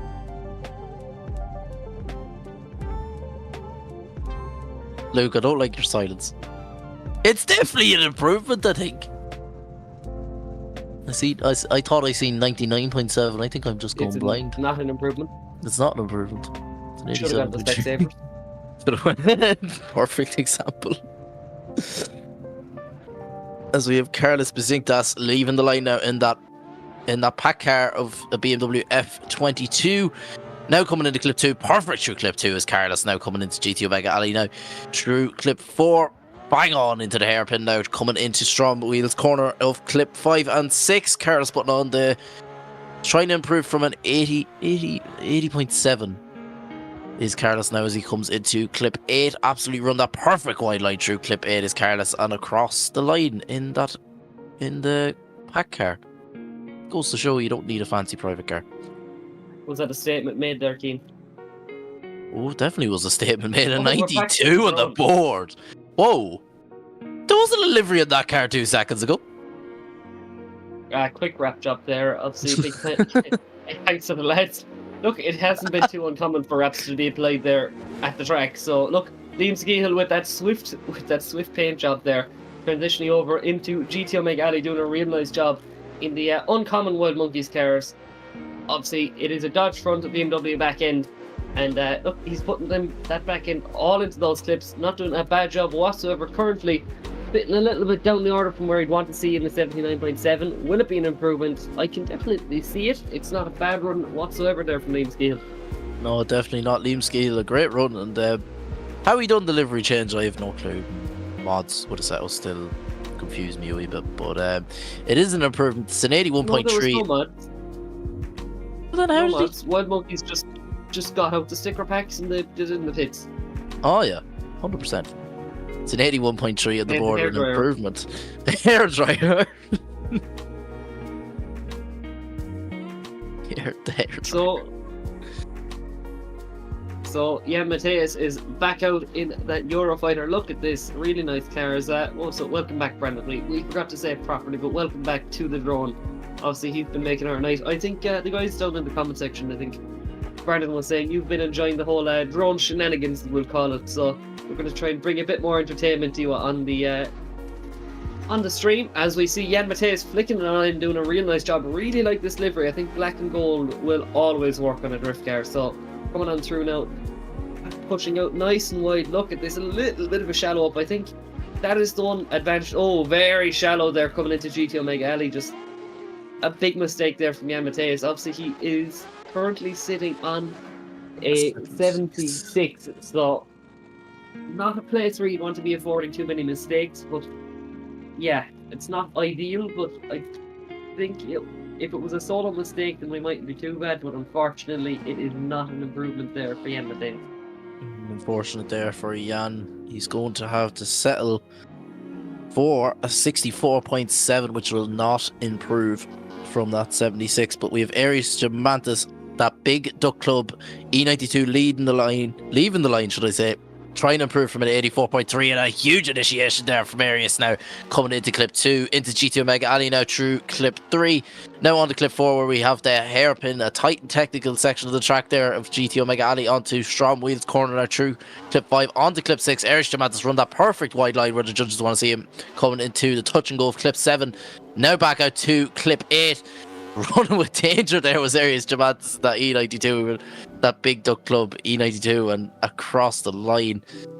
Would it be an improvement from an 84.3 though, is the question, as we have Brandon Carr playing a game of catch with an E92.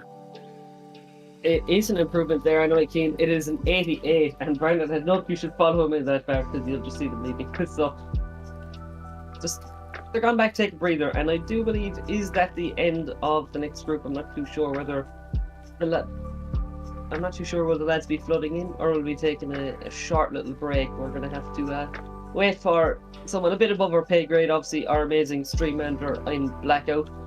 So will we have Brandon Carr? Yeah, we have Brandon Carr getting a practice lap on the drone. He was caught out last time, so I think it's only fair. So here we go, coming past through the chicane, firing down the straight here now, slotting through the gears.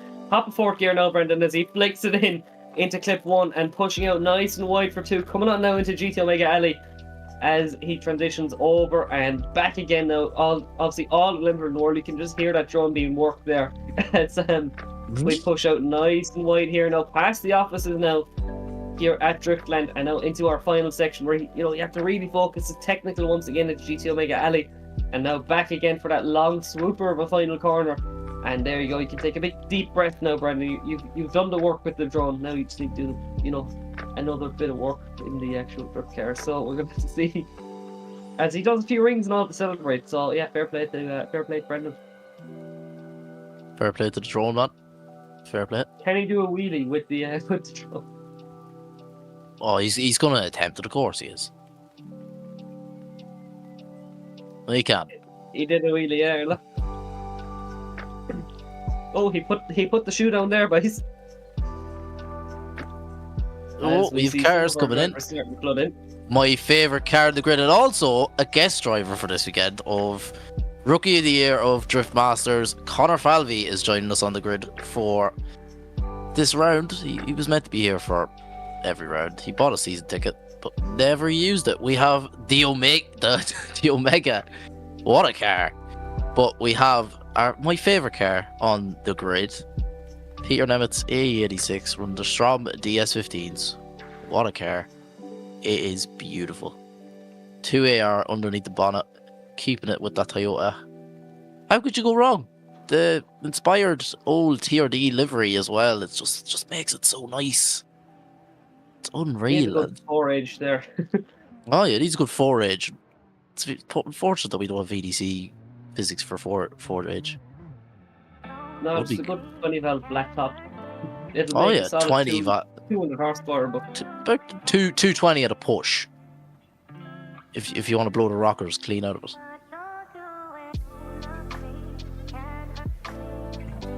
Right, who have we first? We have Peter Nemitz A86. A blackout built car. What a car.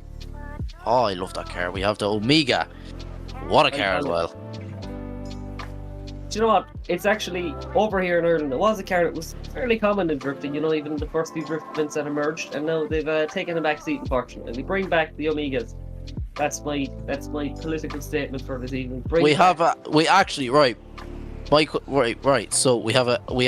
BMW with an actual front end that's in the state.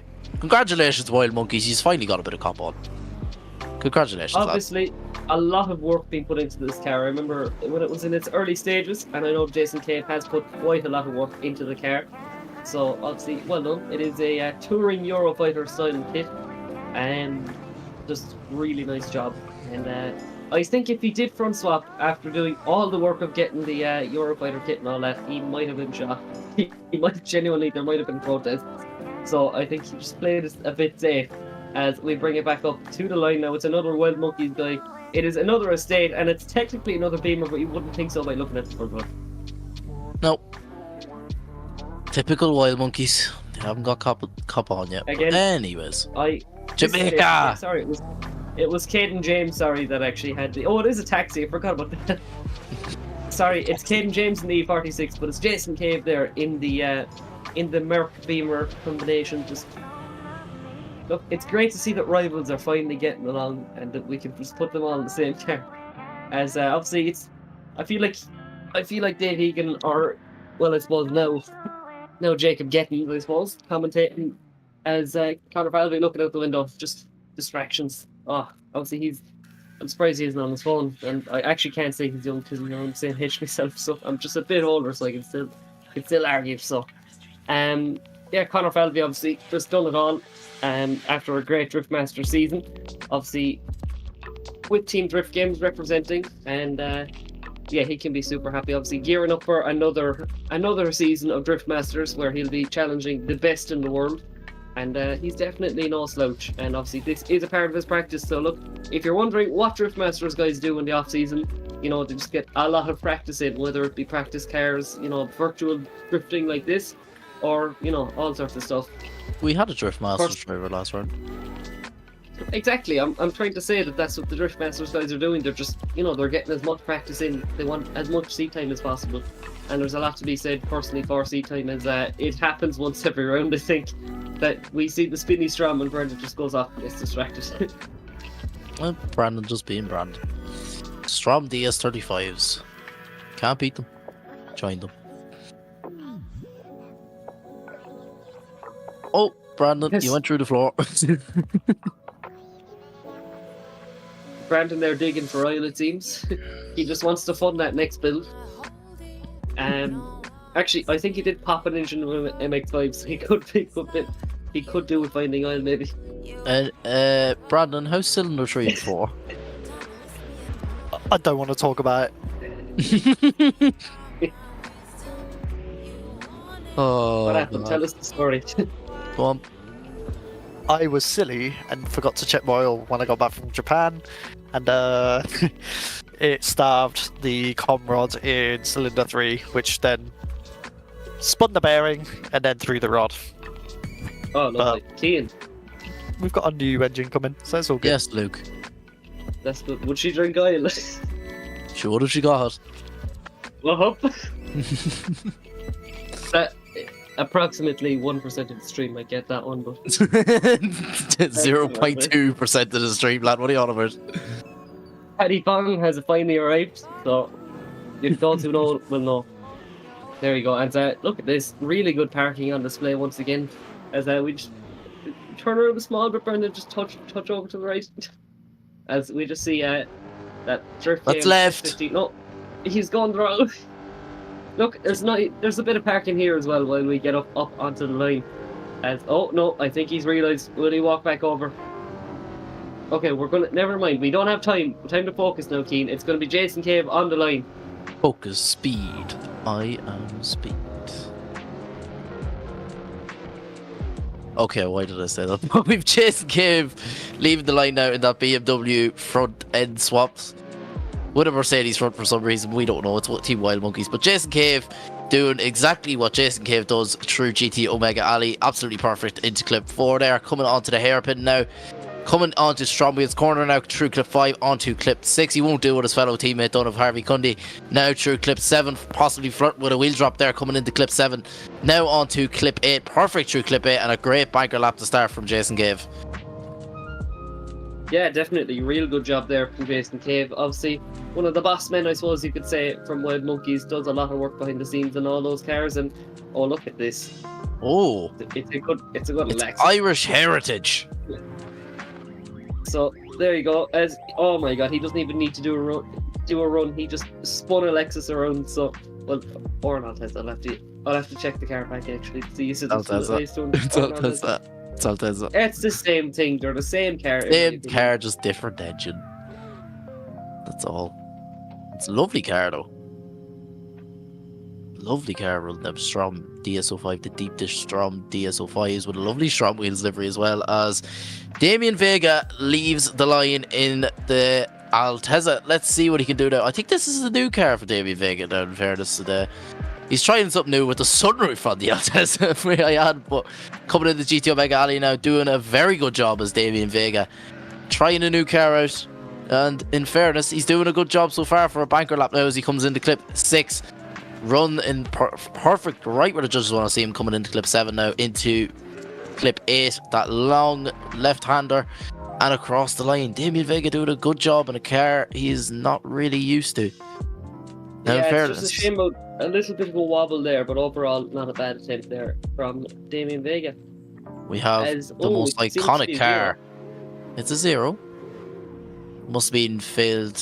It looked like a straight line initiation. It must have been failed to initiate, more than likely. Alright, we're commentators. I would say I do love this car. It is a cheeky little glare over. Look at that. I love this car too. It's an Omega. You can't go wrong with an Omega. It's a good Omega, yeah. Obviously, we need more of them back in drifting. They've gone to be an uncommon car now. You know, a lot of these were killed in the earlier days, I suppose, of drifting, and it's nice to see that they're being preserved in the virtual world. But look at this from Bondi now. Nicholas Bond doing a real good job as he comes on through. A tad bit shallow there in the first corner, but he's back up nice and wide into GT Omega Alley. He does a nice and quick transition there. A small bit of a shallow up to get out to the zone there as he just massages the car through the rest of the zone. Back into GT Omega now and transitioning over to that final corner. And once again, nice snappy transition there as he pushes out nice and wide. It seems to be potentially a wheel off there from Nicholas Bond. Yeah, definitely it was potentially a wheel off there coming through clip 8 from Nicholas Bond, but a great banker lap. But we have my favourite car on the grid and a great friend behind the scenes rocking the Strom DS15s, possibly one of the nicest cars on the grid in my opinion, of Pierre Nemeth in that AE86 running that 2AR underneath the bonnet. What a car.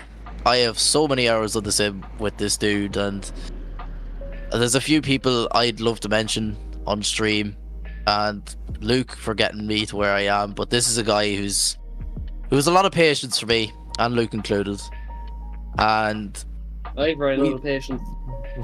You have too much patience, but Pierre Nemeth, a great guy behind the scenes, that American driver. He's a nice guy in the background. He got Blackout to build this car. Blackout built this car as a surprise. He came up with an idea, Peter, was one of the days he just said, I want an A86, and Blackout built it behind his back, and fair play to Blackout, but we're not going to talk about that as Peter Nemeth leaves the line in that A86. Let's see what he can do as he comes into clip 1 now. Peter Nemeth run that perfect line through clip 1 now as he comes in through GT Omega Alley now through clip 3, run that perfect wide line through clip 4. Now on to the hairpin into STRO M Wheels corner now. Peter Nemeth on an absolute flyer here through clip 6, run that perfect wide line right where the judges want to see him through clip 7.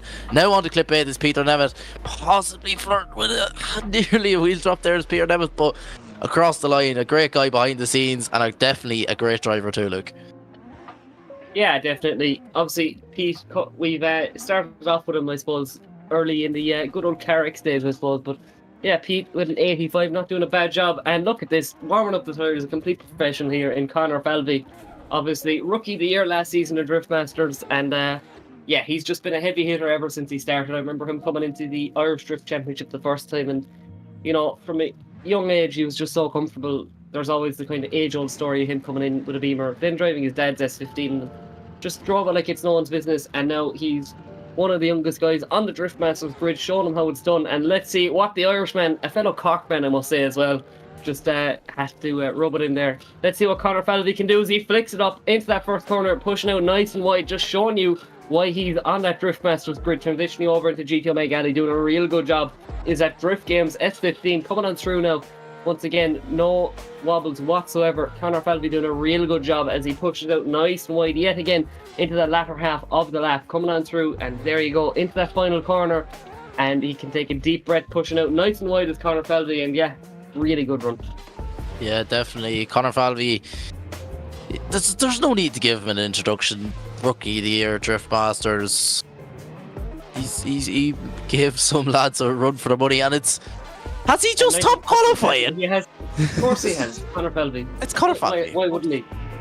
But obviously, look, it's the Cork effect, to be honest, and I think he'd tell you the same. And I might add as well, if you wanted a nice, genuine lad behind the scenes, you can't beat a nicer person than Conor Falvey. So, look, he's top in qualifying, no better person, as we bring it on to one of my other favourite cars coming out of this season. It's a fresh build now. It's Caden James up in that touring E46 with a big rear rad, as you can see through the back window. And look at this, it's a big long car, but he's putting it right out to the wall there and back up into the clips. Caden James doing a real good job in that Wild Monkeys E46. Coming up on through again. Look at this again, just so comfortable so quickly in this car as he comes on through into GT Omega Alley yet again, transitioning over and back into that final corner yet again as he crosses the line. Not a bad run there from Caden James.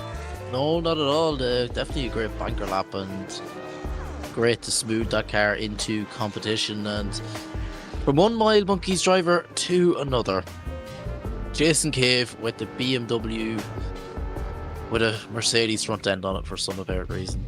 I'm all here for the front swaps, to be honest. No, I'm not. Look, you have two cars with a front swap, so Yeah, that's true. But S14 with a S15 front, the S14.5, and not being so hypocritical. No, okay, fine. But Jason Cave leaves the line now. He's going. He is going for it, is Jason Cave. But that did mess him up a wee bit there coming into clip 1. Could have been deeper, but through GT Omega Alley now is Jason Cave running that perfect line right where the judges want to see him, up into STRO M Wheels corner now. Clip 5 on to clip 6. That wide car is it's not affecting the Wild Monkey drivers for some reason, but Jason Cave running that perfect wide line through clip 8 and across the line. It's definitely going to be an improvement from a 78.7 and a 360 for the fans is Jason Cave. Now, that's something we like to see. We want to see more of them runs from Jason Cave, because Jason Cave, yeah, both 360s. We just want to see 360s. He's an 86.7 on the board for Jason Cave. Now, definitely an improvement as we have Bondi. Oh, we don't have Bondi. We don't have Bondi. Sorry, Damien. We have Damien Vega in that Altezza, the SVDS car pack Altezza. You see the lovely Strom deep dish DSO5s on it, and Kyle Mavs, the livery maker, in the back scenes, making liveries for all of the pack cars, and fair play to him. Also, the sunroof Altezza leaves the line of Damien Vega. Let's see what he can do now. A huge flick from Damien Vega there, coming into outside zone 2 through GT Omega Alley now into the hairpin. Now is Damien Vega trying to improve from a 0, and slight wobbles and wavers from Damien Vega now as he comes out huge wide line now into clip 7. Perfect through clip 7 now and back into clip 8. Now possibly for with a wheel drop there, but it's a shutdown from Damien Vega. Fortunate there, Damien Vega is now going to have to, because he did straighten fully before the end of the run, and literally right before the end of the run, he's going to have to settle for a double 0. That will see Damien Vega bow out of competition. Now we have Nicholas Bond on the line running them. Again, deep dish, Strom DSO5s. Luke, take away. Damien just realised he had other plans for tomorrow, you know. He realised last one, he's like, oh no, I have to, sorry lads. But let's see, Nicholas Bond leaving the line in that lovely Omega, coming on through as he fires up through the gear here at Driftland. Coming on through right up against the wall here is Nicholas Bond. Bondy coming on through now to GT Omega Alley, throwing on big angle yet again. Nice late transition there as he comes on pushing out nice and wide. Look at this now, slight shallow up of angle. He could have put on a little bit more as he comes on through into the final section of the track now as he goes nice and technical once again. And this is where we saw it going all wrong for Damien. It went a little bit wrong for Nicholas there as he just had to exit that last zone a little bit early. But overall, it wasn't a bad run. Will it be an improvement? I'm not sure, and I don't. It is an improvement actually. Sorry, it is a 74.3. As we bring it back up to the line, it's a good twin cam led, as we call them in Ireland. Good twin cam. A good misery box, I must say. And you have one. I know yourself. I have one personally, and it's nowhere near as nice as this virtual one, but it's still there. Quite a lot of work needs to go into it. It is actually quite like this. It's a booter. It's a booter 11, and you know, we call them, you know, they're a two-door, but we call them booter because we just go with the most simple description we can. Big booter. There you go. So Peter Nemeth doing a real good job in the first run with an 85, but he's going to want to improve, obviously, you know, getting his name out there. I think moving over to the older chassis from the GT86 was the best move he possibly could have done as he flicks it on in. It's more of a straight line approach actually from Peter Nemeth as he comes on through into GT Omega Alley, transitioning over and back again. Once again, he's gotten so comfortable with this chassis, just shallows up ever so slightly but collects that next zone really nice enough past the offices, past Neil Dawson. I think he's come back out with his coffee, but transitioning over yet again for that final corner, doing a real nice job as Peter Nemeth, and he can take a nice deep breath after that one. And I think it will be an improvement? We're going to have to see, because overall that was a really tidy run. Definitely for Peter Nemeth. Is it we don't know yet, where we haven't got the finals, and it's a 90 on the board for the American driver of Peter Nemeth. But we need now on the line a man who does not need a description, definitely in the virtual scene anyways, because if you've been tuned in to Drift Masters, you know that this guy is the rookie of the year of the season. Connor Falvey leaves the line representing Team Drift Games. Let's see what he can do now in that S15 as he has a big flick now into clip 1. Is Connor Falvey now coming into outside zone 2, our top qualifier here so far, round 4 of SVDS. Let's see what he can do. A 95.7 on the board so far, coming into STRO M Wheels corner. And through clip 5 now into clip 6. Connor Falvey doing exactly what the judges want. Pinpoint perfect from Connor Falvey now as he comes into clip 8. This guy goes to show why he's on a different level to everybody else. That young gun from Cork. And a failed 360, and he does it. And a few rings, lad, from the Irishman. Good man, Connor. Fair play to you as he crosses the line. And it's going to be tough to judge. I don't know if it's an improvement. We don't know. We're just commentators. We don't figure out things till you figure them out. It's not an improvement. It's a 93.7, which I do believe still would have topped qualifying. So just what a way to show off. As he blew the back end the last run. You know, he's just exposing his tube frame on the back there. Really nice job. Who fabricated that one, I'd say. As yeah, big rear end. Big rear end. They must be able to scan you or something. Oh, stop. As Caden James, that wild monkey driver, leaves the line now in that BMW. Everybody going flying around that corner like there's no tomorrow. And as you can see there, the back end is off. He did blow the back end off, even though it's a virtual scene, but he did, in fairness. But through the hairpin now is Caden James, that Team Wild Monkeys driver, coming on to STRO M Wheels corner now. Through clip 6, absolutely running that perfect wide line right where the judges want to see him come back into GT Omega Alley, though. Could have been slight tad bit deeper though through clip 7 there. And through clip 8 and across the line from Caden James. And it's a great run from Caden James now, in fairness, but will it be an improvement from a 90.3? We will find out now. But you can see he's tugging the back end and the front bumper off, just to confirm that Okay, this is a very expensive kit. We are not going to blow anything else off. But there we go. We have our qualifying scores up. We have a 95.7 so far to top qualifying that. Drift Masters Rookie of the Year, Connor Falvey. We have Carlos Bezinktas at a 93. Gaitis with a 92.7. Peter Nemeth getting a 90-point run on the board there in that AE86. Anthony Taylor with that 88.3. Jason Cave, a fellow Wild Monkeys driver, 86.7. Dominic McManus, who joined me for last round, is sitting there in 23rd with a 76.7 on the board, with Liam Skehill, another Wild Monkeys driver, with an 81.3. We still do not have a drop zone just yet, ladies and gentlemen. Ryan Parker skinning his teeth there with a 67.7 sitting there. He's gonna be shaking for a while now, is Ryan Parker, and I don't know. We don't have a drop zone just yet, ladies and gentlemen, but from what I'm looking at, there is a few hard chargers in the next group, so we're just gonna have to see. Luke, what do you think of qualifying so far? There's some insane runs being put in, to be honest, and it's great to see. There's so many people who've gotten comfortable with the line, but that's just making qualifying all the more difficult. So obviously we 2 more runs and we will have a drop zone. So obviously 2 drivers there with a 0 still currently in, and overall we're just waiting to see, I suppose, the next 2 drivers to run once they get a score on the board. They're currently in the top 32, but then, you know, as the night progresses on, then that's going to obviously change. Overall, amazing driving. Obviously, Connor Falvey with a 95.7, just showing everyone how it's done. But like, the level of driving this round was absolutely insane, Keith. Oh yeah, 110% agreed, 100%. Like, I'm lost for words so far with how good the driving is, but we're going to have a quick server restart. We will get back to you with more action-packed qualifying soon. We're going to take a quick ad break. I've been Keith Martin O'Hanlon. Luke Butler is also alongside me, and we will catch you guys very soon.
Would you feel better if I said that this time?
GT Omega.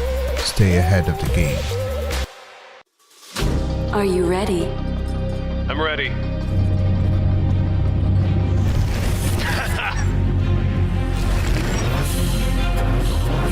Let's go. Show me what you got.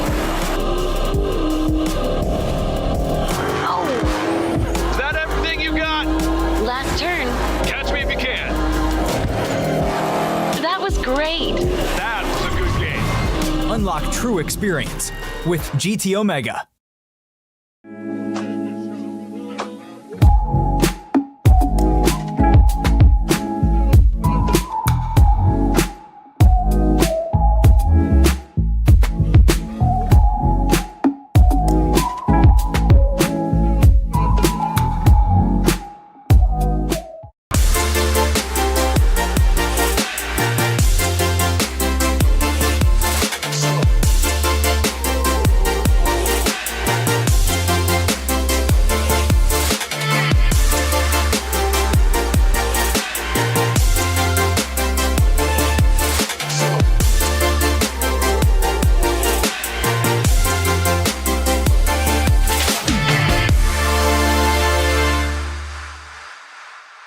Up to my speaker combo.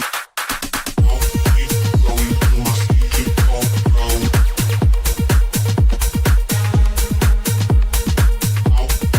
Going to my speaker combo. Me like I love myself.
Carbon Drift Team, sponsoring SVDS Series 4.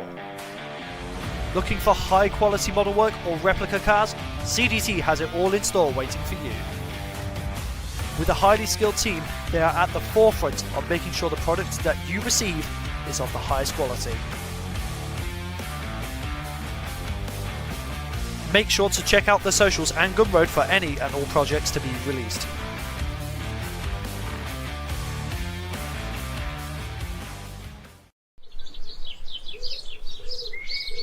Creo que estoy haciendo.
Would you feel better if I said that this time?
Stay ahead of the game. Are you ready? I'm ready.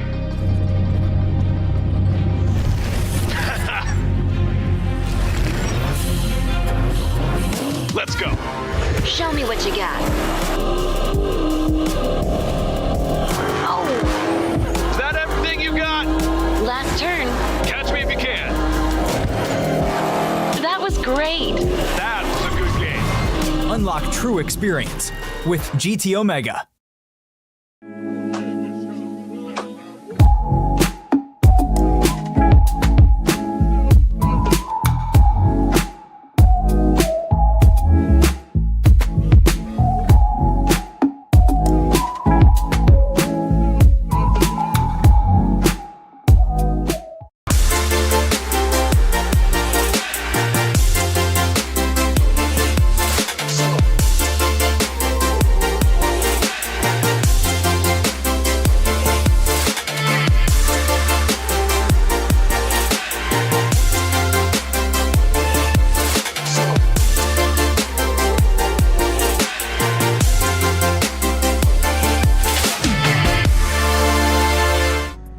And welcome back here to round 4 of the Scottish Virtual Drift Series, brought to you by STRO M Wheels. Now, an interesting one to start off. We have our top qualifier currently and Driftmasters Rookie of the Year, Connor Falvey. How are you keeping? Not too bad, Ian, yourself? I can't complain there, like, can't complain. Right, what do you think so far being top qualifier? I'm happy enough, to be fair. I definitely didn't expect it. I wasn't going great in qualifying. Obviously, the drivers that do this series are very good, so completely shot over what I expected, but I'm very happy. And another question now. Your Driftmasters, what's it like to start with? What's the pressure like? The pressure it's a lot of pressure, to be fair, but you kind of just have to channel that out. You have to focus. It's a tricky game, to be fair. It's definitely the most challenging. So we have Brandon Carter there hitting the walls. Continue on. Right. Go on, Connor, commentate this run. Go on. I'll have a look here. I'll have a look. I'll have a look. It's a good run. Besides the first part from Brandon, to be fair to him, it is very tricky, the entry. It's kind of hard to know what to do. You either straight line in and do it safe and not get the points, or risk it all and risk hitting the wall like he did there. So it's Right, definitely lads. a tricky one. It's not easy. We might have Connor Falvey just stay in the commentary booth, to be fair. He's the lads to shame here. done it last season. He may as well just stay again. No, definitely not. We bring you in on fucking transfer. Oh, sorry, my bad, lads. He's done it again. He's done it again. I'm near retirement anyway, so it's fine. But back to what you were saying, Apologies for that, Connor. lad. Back to what you were saying, Colin. Yeah, so it's a lot of pressure. It's a very hard championship. It's the hardest drift championship in the world, in my opinion. But I have a great team around me that don't really leave the pressure get to me. So I just very enjoy it, really. Oh well, yeah, it was nice to have you, Connor. But I don't think we gave any of the media team an update as to if we were bringing you on. But we have Ian Kodak from around the place. Has been here to GT Omega Alley. But it's nice hearing from you, Connor, and I'll definitely hear from you again this evening. Probably me and you just annoying each other again. But Ian Kodak got an absolute smash for a run in the background here. We'll put it that way. Through clip 7 now. Coming into clip 8 and across the finish line. That's a great banker lap for me and Kodak. But Connor. Yeah, go on, Luke. You talk. No, I must say I do like Ian Konig's car. I saw it start of the season. I was like, that's fairly cool looking now, to be fair. So cool car, cool driving. Fair play to Ian Konig. Can't hate him. Right, Connor, get again for us interrupting. Bye. Go on. Go on. Typical Irishman doing typical Irish things right there. So who have we on the line, Luke? We'll get back into the drifting. I'll have to just give We've Danique Joseph, Mr. Danique Joseph in the BMW on the line. Let's see what he can do now as he leaves the line. Comes into clip 1, Danique Joseph, huge angle through clip 1 now as he comes into clip 2. On to clip 3, that bonnet exit absolutely spitting flames now as he comes through the hairpin. Now through STRO M Wheels corner, clip 5 on to clip 6. Run that perfect wide line through clip 6, now coming into clip 7 now, that touch and go through clip 7 now onto through GTO McAlley now onto the wide clip 8 and across the line from the ACM driver. Great run there from Denise Joseph now, in fairness. I will not put it out there for a banker lap. That was great. Yeah, we have... definitely. Denise Joseph, definitely no stranger there, Keane. Look, I think he's definitely one of the heavy hitters. It's a 94.7 from Denise Joseph. So once again, huge runs coming in here. And look, we saw it with our current top qualifier in Conor Falvey. Sometimes the first run is the better run, so it's just how it works out at times. Another man that is gunning for the championship at the moment, he's up at the top ranks. It's going to be Vitaly Izaev, that Team IRT driver. Obviously, 2 BMWs up on the grid. And yeah, let's see what the Ukrainian driver can do as we wait for the lights to go on. He slots it into gear. Let's see what he can do as he fires down the straight.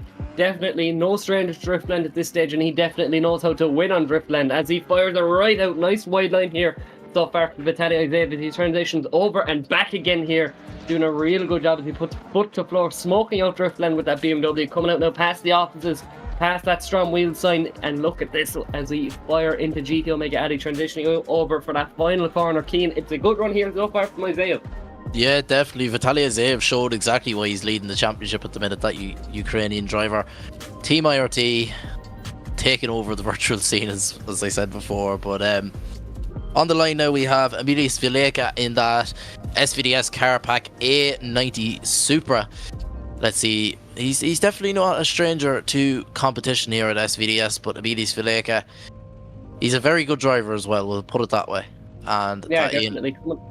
Coming over from the real world as well, Keane. So we're seeing likes of Conor Falvey and likes of, MLS here using their off-season to practice here on the sim, and I think it definitely pays off. It's a clear vision to see. But look at this from Ellen's thrown on huge angle there in that pack A90 Supra, and yeah, MLS just a really good driver. I've been following kind of what he's been doing in the virtual scene and outside of it there, and yeah, really good driver is Vilek as he puts foot to floor now through GTO Mega Alley, smoking out Driftland, like I said, and past the final corner. And like Keane, it's just amazing. He is also on the younger side as well. He's not an oldie for sure, but he's no stranger to drifting whatsoever. And it's an 89.7 there for Emilis Vilek.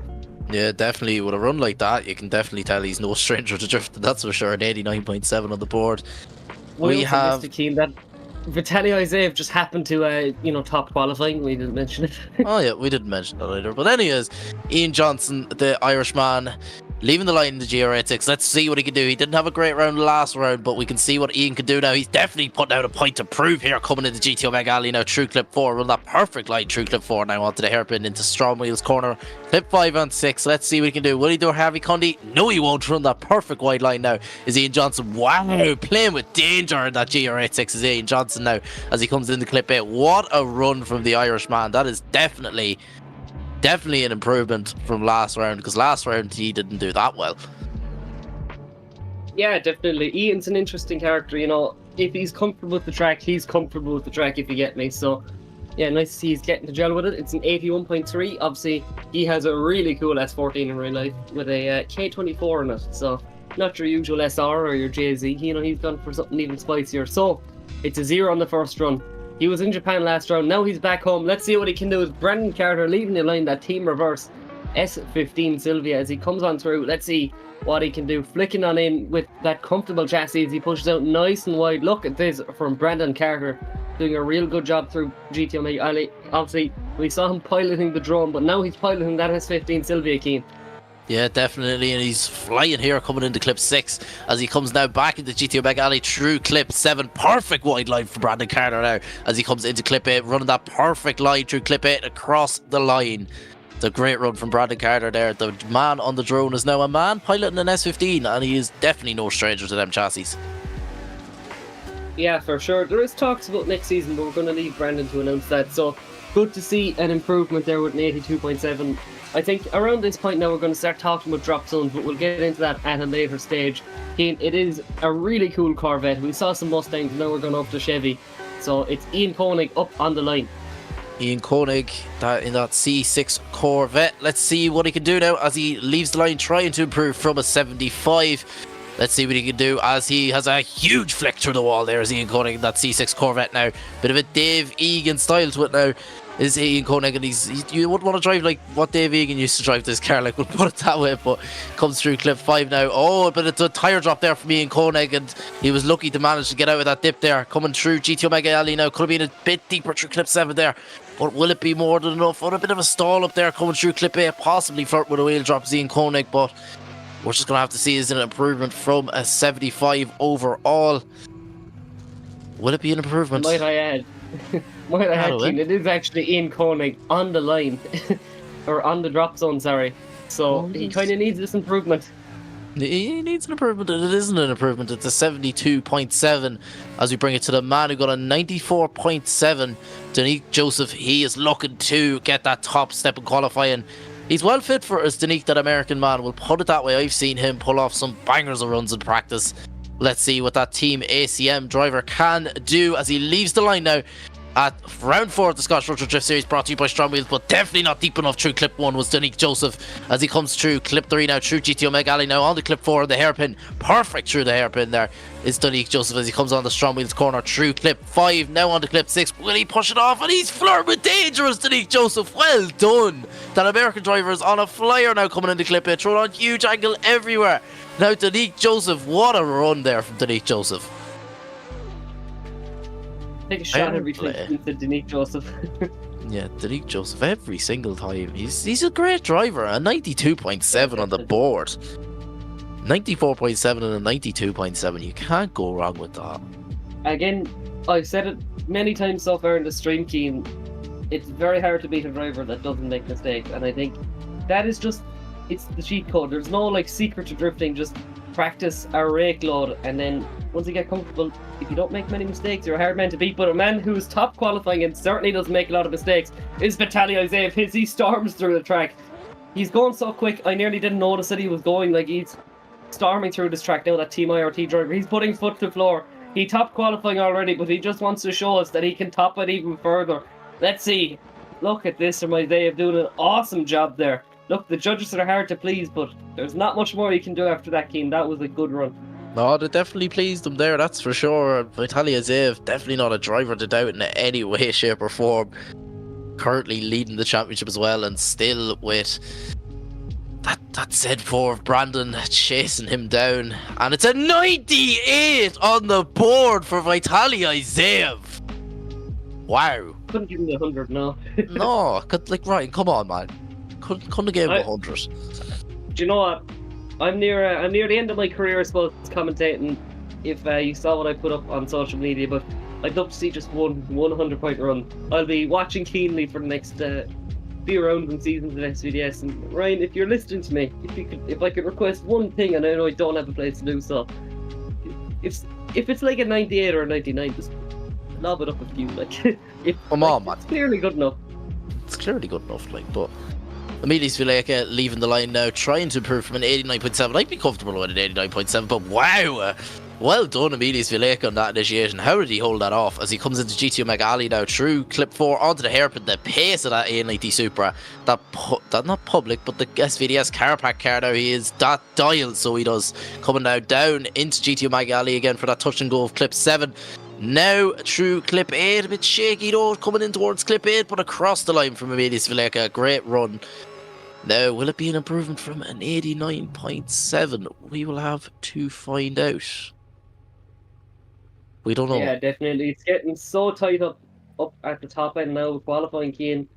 You know, everyone is jostling for positions, I suppose you could call it. As I'm just going to take a quick look over, and I do believe it's obviously still Ian Koenig there. So, once someone scores above a 75, then obviously we do have to bid goodbye to Ian Koenig. Yeah, definitely, as we have Ian Johnson trying to improve from an 81.3. I'd be settled with an 81.3 so far, but Ian Johnson, I know he wants to do better. That Irishman is on a flyer now. Let's see what he can do now. Through the hairpin, perfect through the hairpin, coming on to clip 5 now.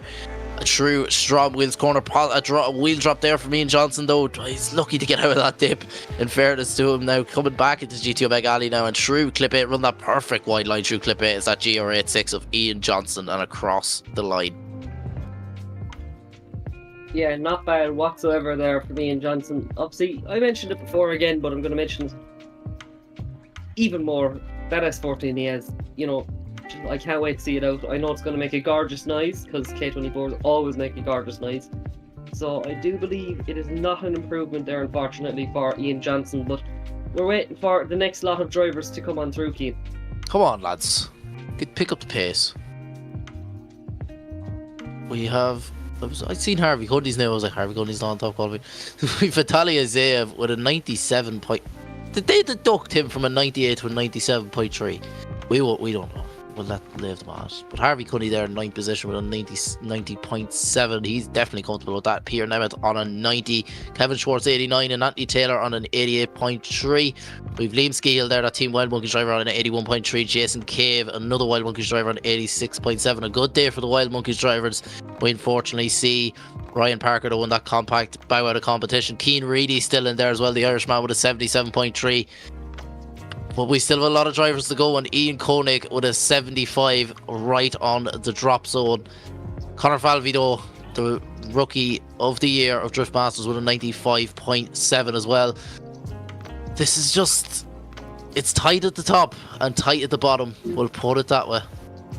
Joaquin, we have a lot of heavy hitters to go, and you said, oh, and you know, a 79 or an 81 you'd be happy with, but with the way things are going and the heavy hitters that are still to come, maybe you mightn't be happy with an 81. You never know. Definitely not. It could be.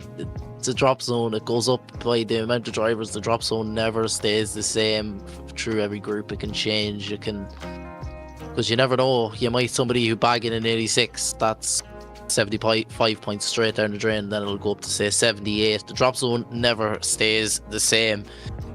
It can for a while if everybody else gets zeros, but that's just not going to happen. We have a lovely start line there. That's the start line from last round, I believe. It is. It is the start line from last round where we've seen Adam Zaleski, another Drift Masters driver, a former Drift Masters champion who was on the stream with me. And we have all the lovely flags there. GT Omega, Kaptured Media, Carbon Drifting, Dyce Carriers, Drift League GP, STRO M Wheels, Mclellan Motorsport, Driftland and Sikky Manufacturing. Honestly, boys, without them, this championship wouldn't be able to run, and we would like to thank every single one of our sponsors for that.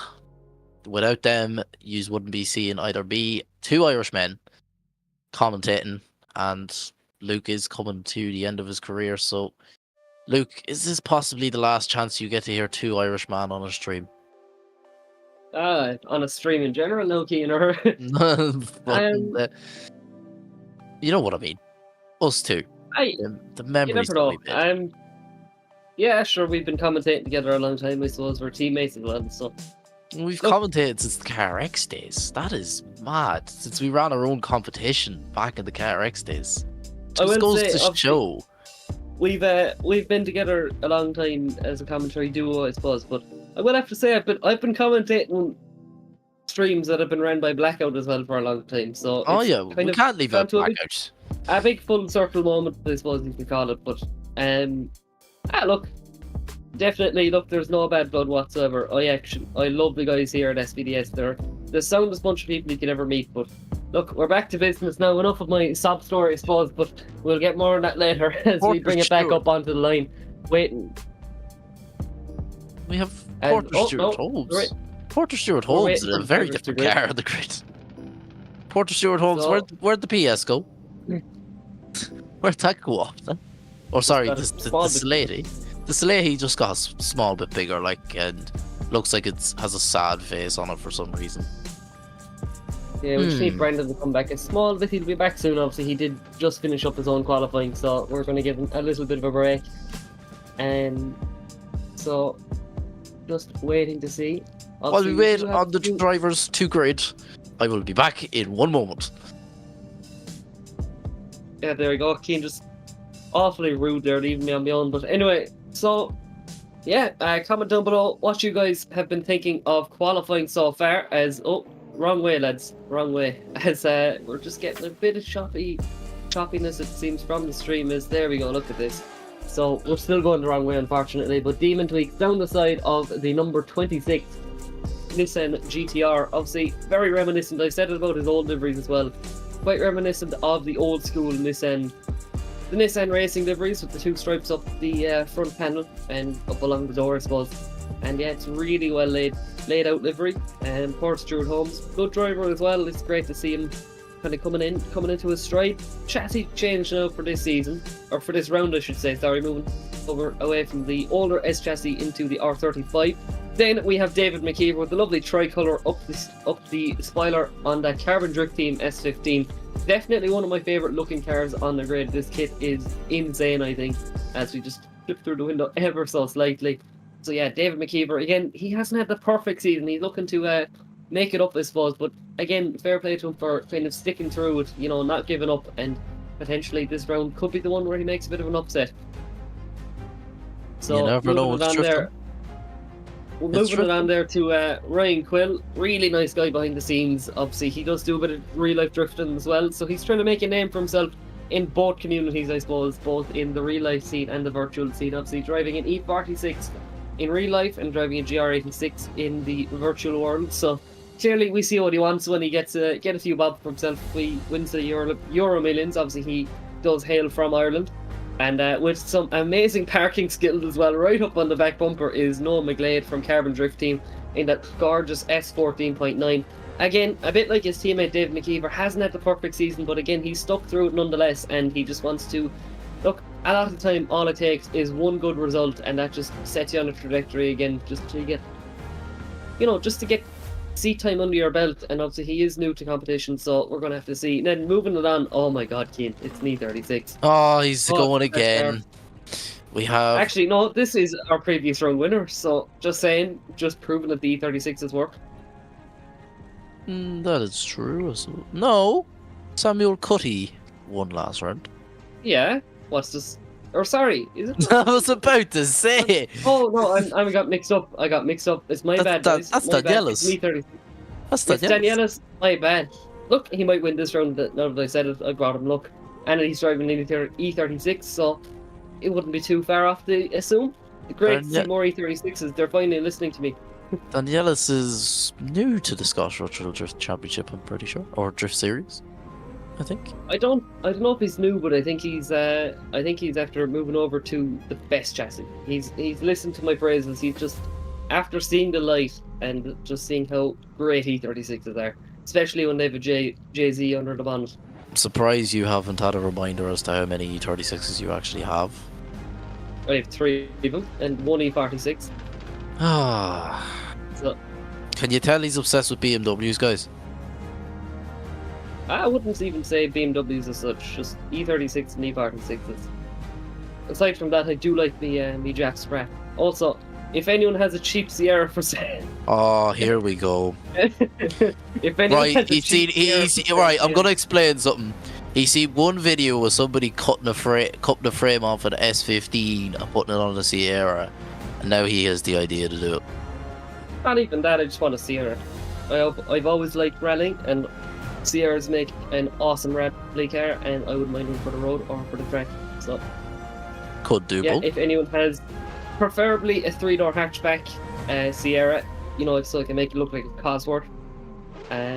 Look, I'd take a Sapphire too, but cheap ones only. I am stone broke because of drifting, so if anyone has a cheap Sierra for sale, comment down below. Look, I'm using my platform well, Keen. Oh yeah, in fairness, you have a couple of you give me the mic and I take the chance. Yeah, a bit too much of a chance. What's next? I'm going to be asking for Gladza parts now. Yeah, speaking of, anybody have a full 4 EFT, which nobody definitely has in this stream, with an ECU and a loom, dash loom and engine loom, let me know please, cheap, because I'm stone broke. Not from drifting though, just stone broke in general. That's using the platform. 2. I'd rather Sierra though, to be honest. No, in fairness, yeah, Sierra would be 10 times better now, in fairness. I don't like Starlet, so... Well, I like KP60s and the old school back wheel drive ones, so... Oh yeah, no, in fairness, seeing Calais drive one around Clarity with you was unbelievable. Was cool now, but if I was to go with, like, something front wheel drive and high strung, it would be a Honda. It just... Why did I just know that was going to be you?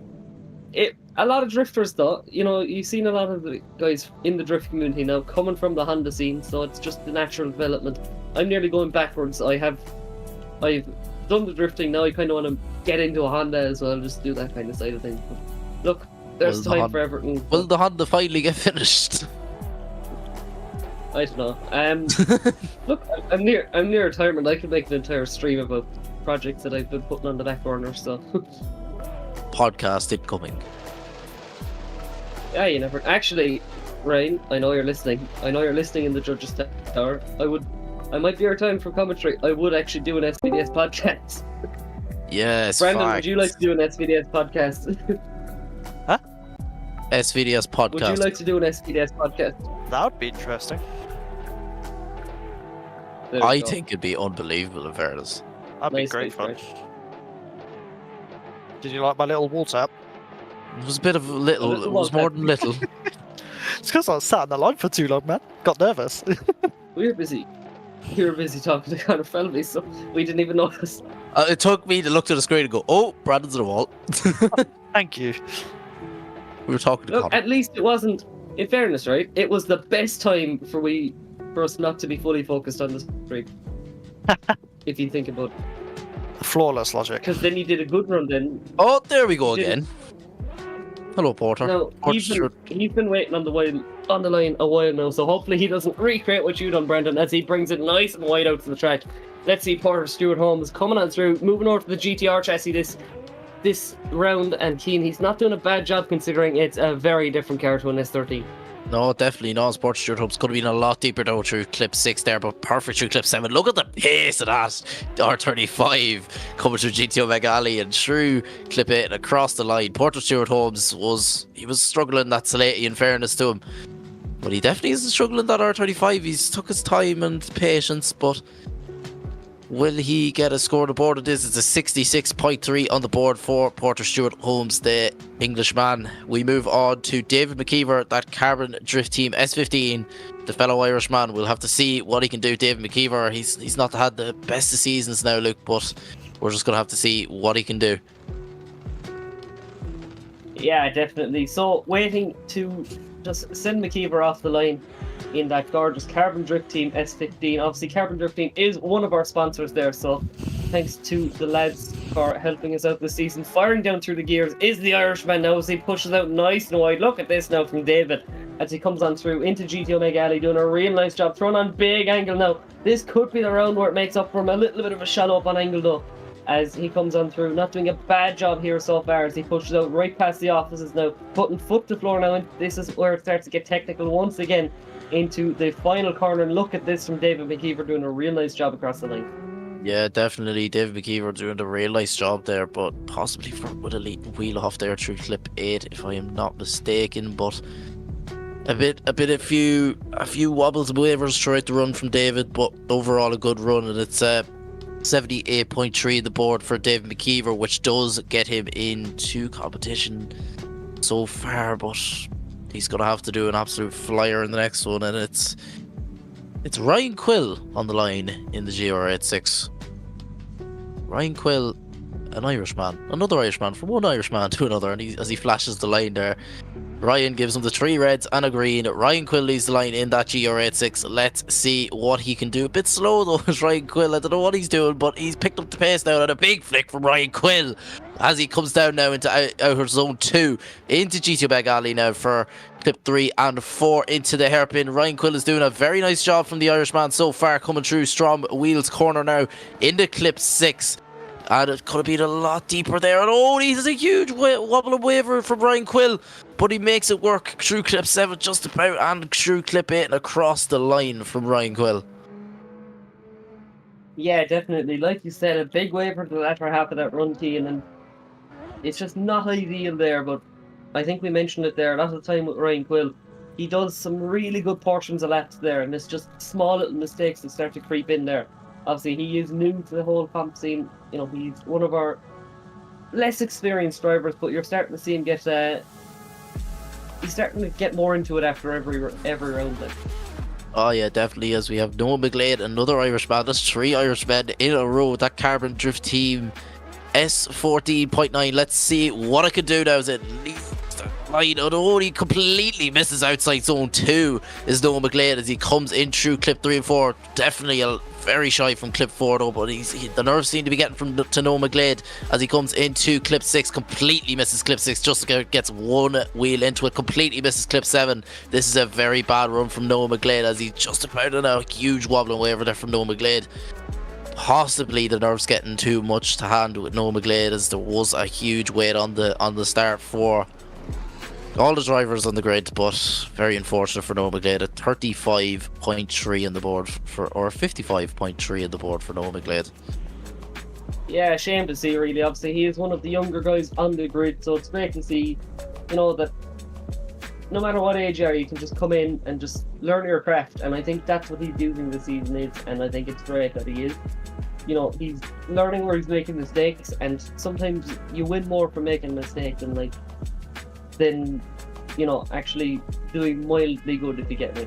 You know, he's learning what he is, he's being self-critical, and I think that's a big fight. You know, even if he was doing bad and he thought, oh, I'm great, then you're not learning anything, whereas he's definitely learning something after every round.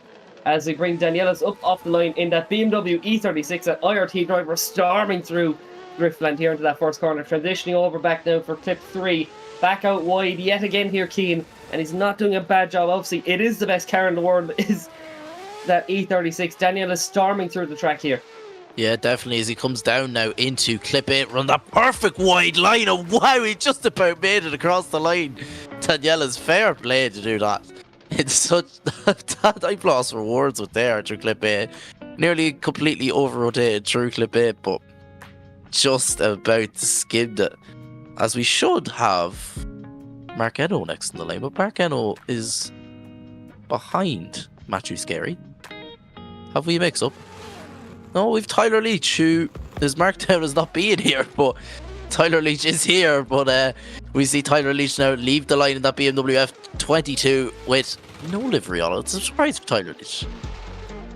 Oh, it's Matthew Scarry that's running. My mistake. Matthew Scarry, just a bit of a mix-up on the spreadsheet here, but Matthew Scarry putting on an unbelievable run so far.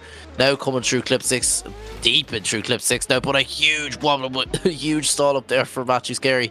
But comes through clip 7 perfect now, through clip 8, a bit slow through clip 8 though, not really what the judges want to see. Judges want to see the foot to the floor there, but a huge stall up there for Matthew Scarry coming in through clip 7. Now on the line we have Mark Eno in the PS13 with, I'm pretty sure it's the Spirit Ray front end, if I'm not mistaken. It isn't. I do believe it is a Honda Odyssey front end. Oh, it is Lord. an obvious. It's like the low-brain car. It is actually the low-brain car, I believe, so it is the Carbon Drift Team base, so obviously Oddvias are the coolest thing in the world. I just love that kit, so great to see. Obviously Mark Eno, a good friend there of Ryan Quill, both of them are kind of coming up together, so again, nice to see the lads kind of building each other up, I suppose, taking each round as it comes, and I think once they all get a bit more comfortable, I think next season they will be a force to be reckoned with. But you never know. This could be the breakout round for Mark Eno as he sits up on the line. A fellow Irishman there as he waits in the low-brain replica, just a slightly different livery in Mark Eno.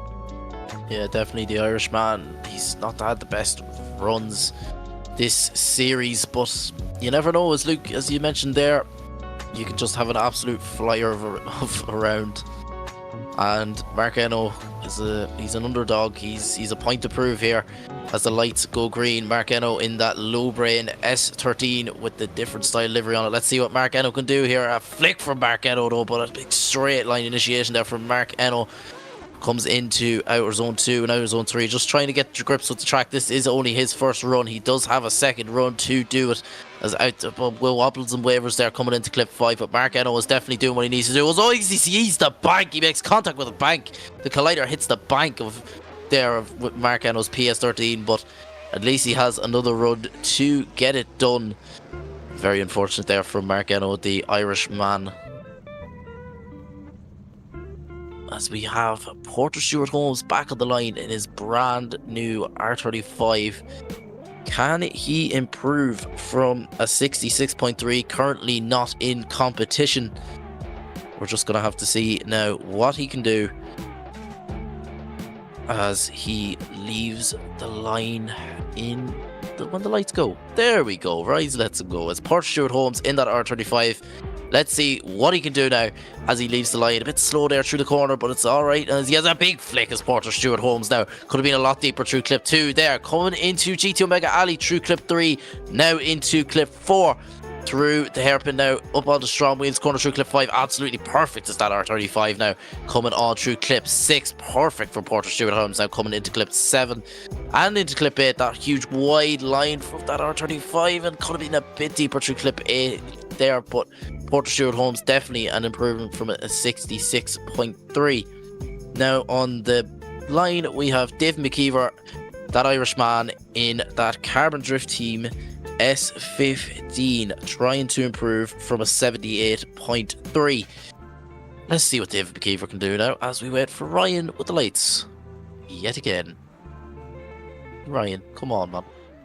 Pick up the pace a wee bit. We only have 2 more groups to go after this, and it's only 10:15 at night. But anyways, we won't talk about that. We have Dave McKeever in that Carbon Drift Team S15. What a kit in that car. Such a wide and nice kit. Run the Strom DS35s as well. Let's see what Dave McKeever can do. Try and improve from a 78.3. But Dave McKeever has a huge stall up on initiation there. A straight line initiation there from Dave McKeever as he comes into outside zone 4. Now coming into 5 through the hairpin now. The Strom Wheels corner now is Dave McKeever coming into outside zone 6. Now into the touch and go of outside zone 7. And now through clip 8 from Dave McKeever and across the line. Not the run Dave McKeever was looking for in that Carbon Drift Team S15. Now we have another Irishman on. Oh, Luke's back. Hello, Luke. How are you getting on? Obviously, not exactly what they wanted to see, unfortunately, but look, like you said, there's some, you win some, you lose some. Exactly, as we have Ryan Quill now in that GR86, trying to improve from a 79.3. I think he's just about skimmed into battles at the minute. I think if you take a look at the left hand side of your screen, it shall pop up now in 2 seconds. If it wants to go quicker, We'll see. We'll see. Take your time. Take your time, boys. Ryan Quill trying to improve from a 79.3. I think he's just about in battle action, if I'm not mistaken. Yes, he is, but he wants to improve from a 79.3 as Ryan Quill with a slow approach. A creepy crawly up to the corner now. A big flick from Ryan Quill now. Could have been a slight bit deeper though to outside zone 2 there. Coming into clip 3 into GT Omega Alley. Through clip 4 now out of GT Omega Alley on the hairpin now onto Strom Wheels corner. Ryan Quill putting down a run of his life. He wants to improve from that 79.3. It doesn't look like it's so far though. Coming in through the touch and go. Coming on to clip 8. Dropping a wheel there and a nearly an over rotation from Ryan Quill. I don't know. It could be I don't think it's going to be an improvement. Like, yeah, it's hard to tell at times, but like, it's just so difficult to judge. Like, it's like you've heard it there from Driftmaster's Rookie of the Year. It's not an easy track as such. You know, it's really easy to misjudge some sections, and yeah, overall, huge respect for all the guys coming out and making an effort, and especially when you're kind of coming into the series, I suppose, as a newcomer, it can be really difficult. As we see Noah McGlade leave the line in that Carbon Drift Team S14.9. The Carbon Drift Team driver coming on in on big angle. Let's see this here from Noah McGlade as he comes on through to GT Omega Alley. Obviously, really nice guy behind the scenes and one of our youngest drivers on the grid as this just starts to form together now for Noah McGlade. Obviously, hasn't had the best luck this season, but it's starting to come together for the young guy from Northern Ireland. Look at this as he transitions in through GT Omega Alley on big angle. Not a bad run whatsoever there, Keane. Yeah, definitely an improvement from that 55.3. I don't know if it's just about enough to get him into battle action though, is the thing there, Luke, but definitely an improvement overall and definitely a confidence booster. Yeah, a 73.7 for Noah McGlade on the board. That unfortunately will not get him into competition. But it was nice to see Noah McGlade show a bit of flair there. He's struggled all season in that Carbon Drift Team S14.9, but 73.7, Noah McGlade will give himself a pat on the back and have a heavy breather after that. But we have Danielis on the line now, that IRT E36 God's chassis, as Luke is saying, with not God's engine. God's engine is SR20, but a decent engine underneath the bonnet, a 2JZ. Underneath the bonnet of that car, trying to improve from a 90.7. He has the potential to do it, like. Yeah, definitely. Shown big potential. Obviously, Team IRT has been utterly dominant this season, Keane, I think it's fair to say. As we leave the line, dropping through the gears is that BMW E36 as he flicks it in up onto the wall. Look at this as he pushes out nice and wide, flirting with danger there as he gets it right up to that white line. Coming on through now to GTO Mega Ali. Look at this from Danielis as he fires through the track. He is like a man possessed as he comes on through that. Team IRT E36 pushing out nice and wide yet again past the offices now as he fires it into that last section of the track. Now he starts to settle himself into that final zone and he crosses the line. Yeah, definitely. Great run from Danielis overall there. Will it be an improvement though from a 90.7 is the question. And it isn't an improvement, it's an 80 on the board for Danielis. But he'll settle there, he's in competition battle for tomorrow. Now we have... It's not Tyler Leach, we've not mistaken this again, but we've Matthew Scarry on the line in that BMW F22, trying to improve from a 75.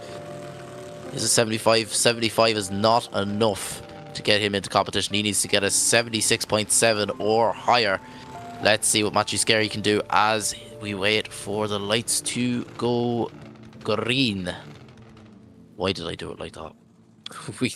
We don't know. Sometimes we never know what you do, Keane, so... Oh, we won't. It's a bundle of surprises. But we wait for the lights to go green with Matthew Scarry in that BMW F22. As we see Mark Eno in the background, they're sitting on a 0, trying to improve though. But Matthew Scarry is the man of the moment here, trying to improve from a 75. He needs a 76.7 or above to guarantee himself into competition for now. Let's see what Matthew Scarry can do. A big flick at that BMW F22 from Matthew Scarry though. Could have been a bit deeper though through clip 2.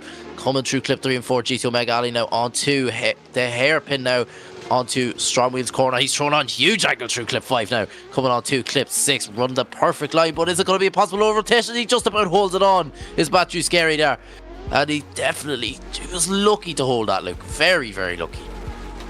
Yeah, definitely. Risky moments here, Keane. Risky moments. Oh, definitely risky moments now as we have Mark Eno on the line. Trying to improve from a 0 overall as we are waiting for a decision to come through. And Matthew Scarry gets a 77.3, which will guarantee him battle action for now. But we have a man on the line, Mark Eno, the Irishman, trying to improve from a 0 overall, trying to get himself into competition. We shall see what he can do as we await for the lights to go green. 3 red and a green. This is a man who has a lot of potential, but will he be able to show it now? And that's the lights gone there as Mark Eno just... I think a false start there from Mark Eno, but we're just going to have to see what the Irishman can do. If we can get the start line right this time, I'd say the nerves is getting to him. It's a 0 at the minute, and he's going to have pressure. It's a lot of pressure. Luke, in real life, have you ever sat in a 0? I can't remember. I'm trying to think now. Oh, I was actually Kerry. last round in Kerry, yeah. Yeah, but Mark Eno leaves the line with a lot of pressure now as he has a huge flick as Mark Eno, a bit of a straight line though, but Mark Eno over rotates and straightens it again and goes completely off track as Mark Eno. Very unfortunate there from Mark Eno. He drives away knowing exactly what has happened, but he went out to prove a point. But now we look at the top step on qualifying still. Vitaly Isaiah with a 97.3. The Drift Masters Rookie of the Year not far behind him with a 95.7. With Harvey Cundy still sitting in 9th position with a 90.7 overall. Caden James with a 90.3. Peter Nemeth in that AE86 with a 90. Andy Taylor with an 88.3. We have Brandon Carter with an 82.7 in 21st position in that S15. Jason Cave in an 86.7 in that BMW. Eric Linktivist in that S14 with an 80.3. David McKeever with a 79.3 in that S15. Ryan Quill with a 79.3. And sitting on the marker at the moment is Dominic Bergmanis, who was with commentating with me due to Luke's bad internet connection last round, but he's Not my sitting. fault. Oh, it wasn't your fault. And here it is again. We're back with the dodgy internet, Luke. The dodgy internet. Did I hear you need another commentator? I don't know.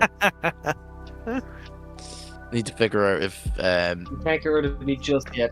no, just not just yet. It's crazy how like it was me and Luke for a long time, and now he's leaving. What you gotta do this? I'm not really leaving. I'm still here. Like, He's still here. The internet is forcing you out, man. He's still here. there was a small domestic there at me the internet. Yeah, I know.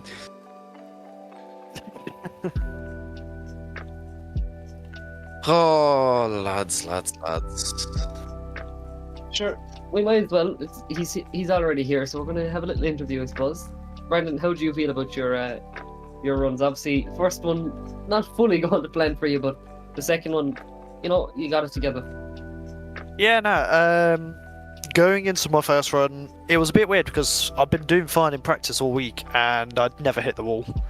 And I was just sat at the line for quite a long time, and I think the nerves just got to me a bit. And as I was going through the initiation, I didn't realise how close to the wall I was, and obviously that took me out. Second run, I was fairly happy with because I'm on brand new settings on my Moser as well, so I've not really had much time to adjust, as well as other things going on. So it's been an educational experience, but I've progressed a lot in certain techniques that me and my spotter have been trying to get me to get used to. So it was a good test to see where I'm at with the new settings mixed with the new techniques I've been learning. So it's been educational, and I'm happy with the performance. I wish I'd done a tiny bit better, but hopefully that gets me into battles. Yeah, definitely. I will say, when you're writing the book for racing driver excuses,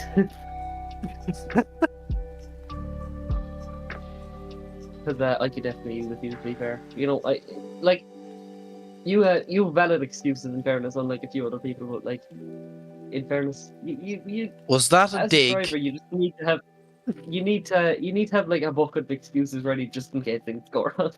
Was that a dig?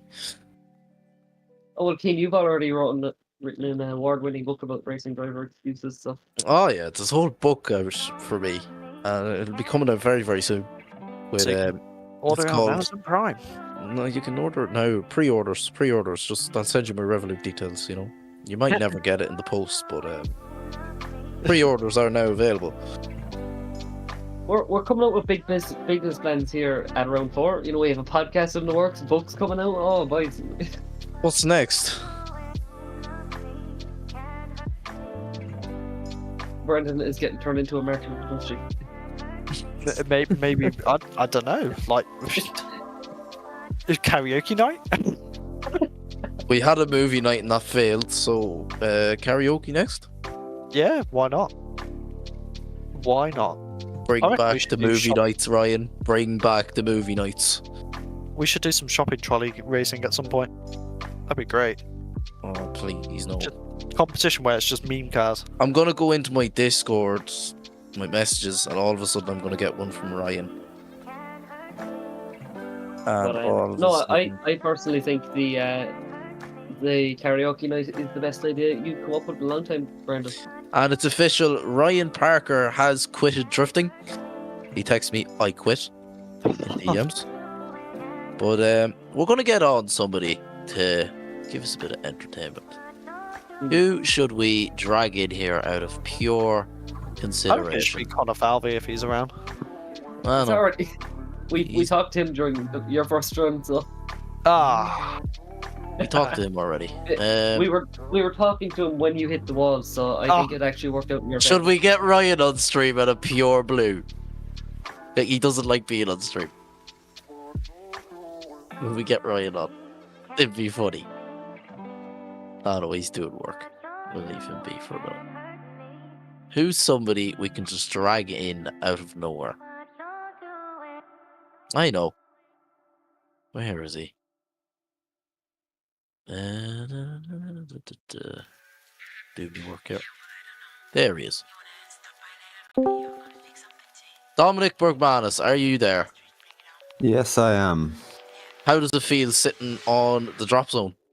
Terrible. Oh, come on, man. I was expecting you to do better. I was expecting myself to do better as well. No, it's drifting. Except the Yeah. worst.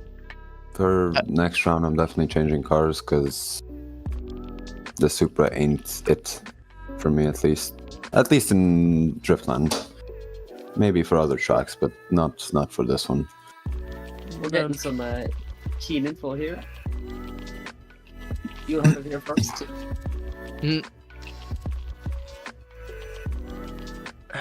No, Dominic. The real question is, do you think you could have done better? Oh yeah, 100%.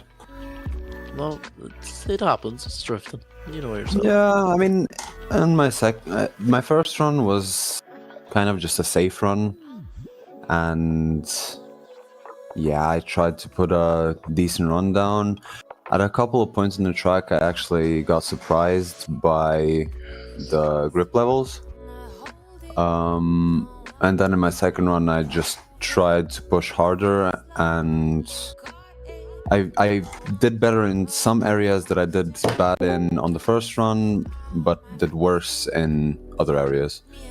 Like, for example, last corner in the second run, that was just straight up I got lag right as I was letting off from the gas. And when my game came back, I was already out of boost. So I basically went almost straight over the finish line. Oh, it happens. It happens. Now, we have another person in here. Where is he? Braden Howard, are you here? Yeah, bro, I'm Roll here. call school. We have the Thunder from Down Under. Not the real one, but the Scottish Virtual Drift Series is Thunder from Down Under. Braden, how are you doing? Yeah, I'm doing not too bad. So you have not went for qualifying yet. Is the pressure getting to you? I think I've missed my qualifying run, but yeah. Have you? Yeah. Oh. Yeah, so I was in I'll check I the think spreadsheet. Group D. I think I was in Group D, and check just missed it as they just finished it, so I'll check the spreadsheet for you. slept in a little bit. So I don't think I'll be able to get some runs in, unfortunately. A, B, C, G. Were you in Peter's group or? Yeah, Peter's group. That was the last one to run, but Oh yeah, you were. it's alright. Very unfortunate. The But, real question is, there's talks of a karaoke night. What would be your karaoke song of choice? I think Tequila is a very good one. Go on, Braden. What would it be? A bit of Call Me Maybe or something? Sorry, what was that one? What Right, there's would? talks of a karaoke night. What would be your karaoke song of choice? Karaoke song. Come on, Braden. It's not that hard. There's so many good songs to choose from, you know? There is quite a lot of songs. In Just... fairness. You know what? Let's just do an Australian song. I am Australian. Fuck it. Let's go. The F-bomb. Oh, here we go Oh. again. That's number 2 of the night. We'd like to apologise. Who did for the first any one? words. Luke. I like the Luke. way I used to be the person that used to do it all the time. Now it's the other way around. Choosing That's- another Why you doing it like? We have Dominic last round. Now we've Luke. Now we've Braden. Lads, My come bad, on. My bad. Lads, come on. Braden, how's my car getting on? Actually, that's a great question. It'll be done after this rounds, for sure. Oh, mint. Considering I can't run, so... You got some time to work on it. Yeah. Oh, there's not much left to do, I don't think. We won't reveal anything just yet, but... I know what you're going to be driving. Hey. Say nothing. You do have a It's different Mark car V. that is already made for you that you refuse to run, but I would love to see you actually drive. Which is the Starlet. No. Yes. No. No way. The legend. No, not a hope. Why not? Hope. There's literally a Mark 1 Golf driving in Driftland, a yellow one. Okay, that's his choice, not mine. Then why do you have a Starlet? That was just for the crack, okay? I was thinking about it, and then I realized... That's boring. Oh, man. No, the new car's better, I think. Don't even lie, you've seen the new car. Have you? Yeah. No, actually, I know what what car you're gonna run, but I haven't seen it, actually. Okay, you're just gonna have to wait then, so... Oh, wow, yeah. Braden, roughly how many hours have gone into this? Roughly? I wouldn't even have a clue. Probably like a day or two. Full days and twos, but spread out throughout the week. Well, there you go. A lot of details went into this. Would you say, Braden, with confidence, it's one of the highest spec Supras out there? You just revealed what you're running. Oh, no! Okay, wait. Kian, all that build-up. Sorry, my bad. Would you say it's one of the highest spec cars out there on the game? That is the car. We'll forget that was mentioned. For the moment. Oh, we have cars. Okay, boys. It was nice talking to you. Yeah, you too. Have fun. I'm off to talk about E36s now for the next minute. Have fun, boys. See you, boys. So, lads, if you don't know, E36s do happen to be the greatest car ever built. Oh, here we go again. He's going on about other it answers. He's The going head on judge about it Rise will also agree with me. They're objectively the best car ever. This one won around. It's just proving. It's just the best car ever. Samuel Cutty is off the line now in the greatest car ever. Firing down the straight. Look at this from Samuel Cutty. Pushing out nice and wide now in the BMW E36. And look at this. Doing a great job in GT Omega Alley. Throwing on a huge angle. Obviously, just, you know, the amazing design of an E36. Just allowing him to do that there. As you just come on through nice and wide past the opposites there. In the E36. Coming on through into GT Omega in the E36 yet again. Past the final corner. Look at this E36. Absolutely amazing stuff. I think I've heard too many E36s in one sentence. Oh no, they're just the greatest car ever. Unless, right, they're like E46s in the way, like if where you mount the subframe is bad, then no good. And it's an 89 in the board for Samuel Cutty. An 89 in the board for Samuel Cutty, which is not half bad, you know. Let me guess. Oh, it's an E36. But anyways, we have the man, the myth, the legend who makes great videos online. Edgar's Bananas. He's made one too many great videos of my commentary and him driving in the background and his set a point in his qualifying run. But we have Edgar's Bananas in that BMW up for his first run at round 4 of the Scottish Virtual Drift Series, brought to you by STRO M Wheels. Let's see what that Latvian driver do, representing Racing Team Riga. Edgar Zazana's big flick, but could have been a bit deeper through clip 1 and clip 2. Coming into GT Omega Alley now is Edgar Zazana's as he comes through clip 4 to the hairpin now. On to clip 5. Perfect through clip 5 as he comes on the Strom Wheels corner now through clip 6. Absolutely perfect. Right where the judges want to see him coming into clip 7. Bit deeper though. Could have been through clip 7 now.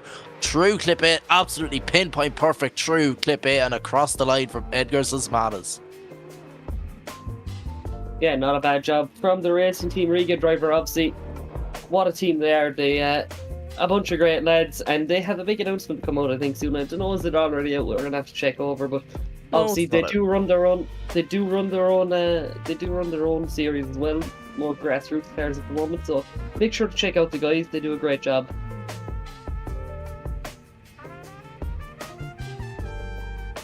I'll have to check. I have gotten confirmation it is going ahead, but I'm not too sure is it announced, so 1 second, let me check. Let me double check. Hold on. As we have Julian leaving the line. Okay, let's go on, Luke. You do take over. So I can announce that Racing Team Riga have announced that they are actually using Driftland for their next round of DK RTRs 3. So make sure to head over to the Discord and get involved there. But we see another good run here off the line, Keen, in that gorgeous GT86. That GT86 is up and gone through clip 7. Could have been a lot deeper though through clip 7. Julian, that Frenchman, new to the Scottish Virtual Drift Series. I've never seen his name tipped about, and it's a great run to start for a banker lap. Now we hit next on the line. We should have,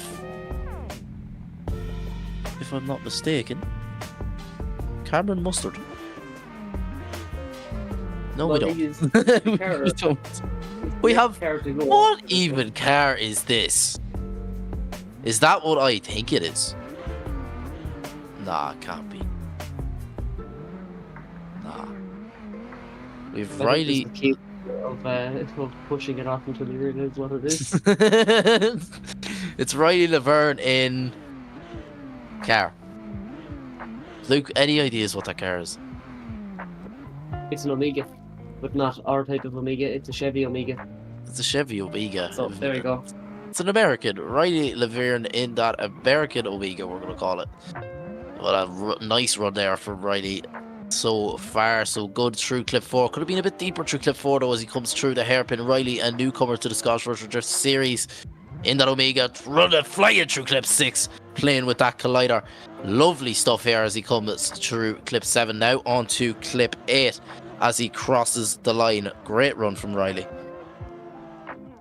And we're going to take it on now. We're just going to wait for a score to come through from Riley. But on the line, we have my favourite man on the grid, Cameron Garlic Sauce, Red Sauce Mustard. What a guy. In that Matt Carter Jap Speed R32 replica. Hopefully his internet doesn't play with him today, the Scotsman. But if you were watching VDC and the last round of the Scottish Virtual Drift Series, his internet did have a bit of a kick and did kick the bucket a few times. He went flying through the air on boat runs, but hopefully he has it sorted out. Cameron Mustard now 3 red lights and a green. Here we go as he leaves the line in that Jap Speed R32 replica of Matt Carter. Cameron Mustard leaves the line. You get a huge flick. Is Cameron Mustard through clip 1 now, playing with danger through outside zone 2, coming into GTO Mega Alley through clip 3. Now on to clip 4. Cameron Mustard is out for blood as he comes into Strom Wheels corner now through clip 5.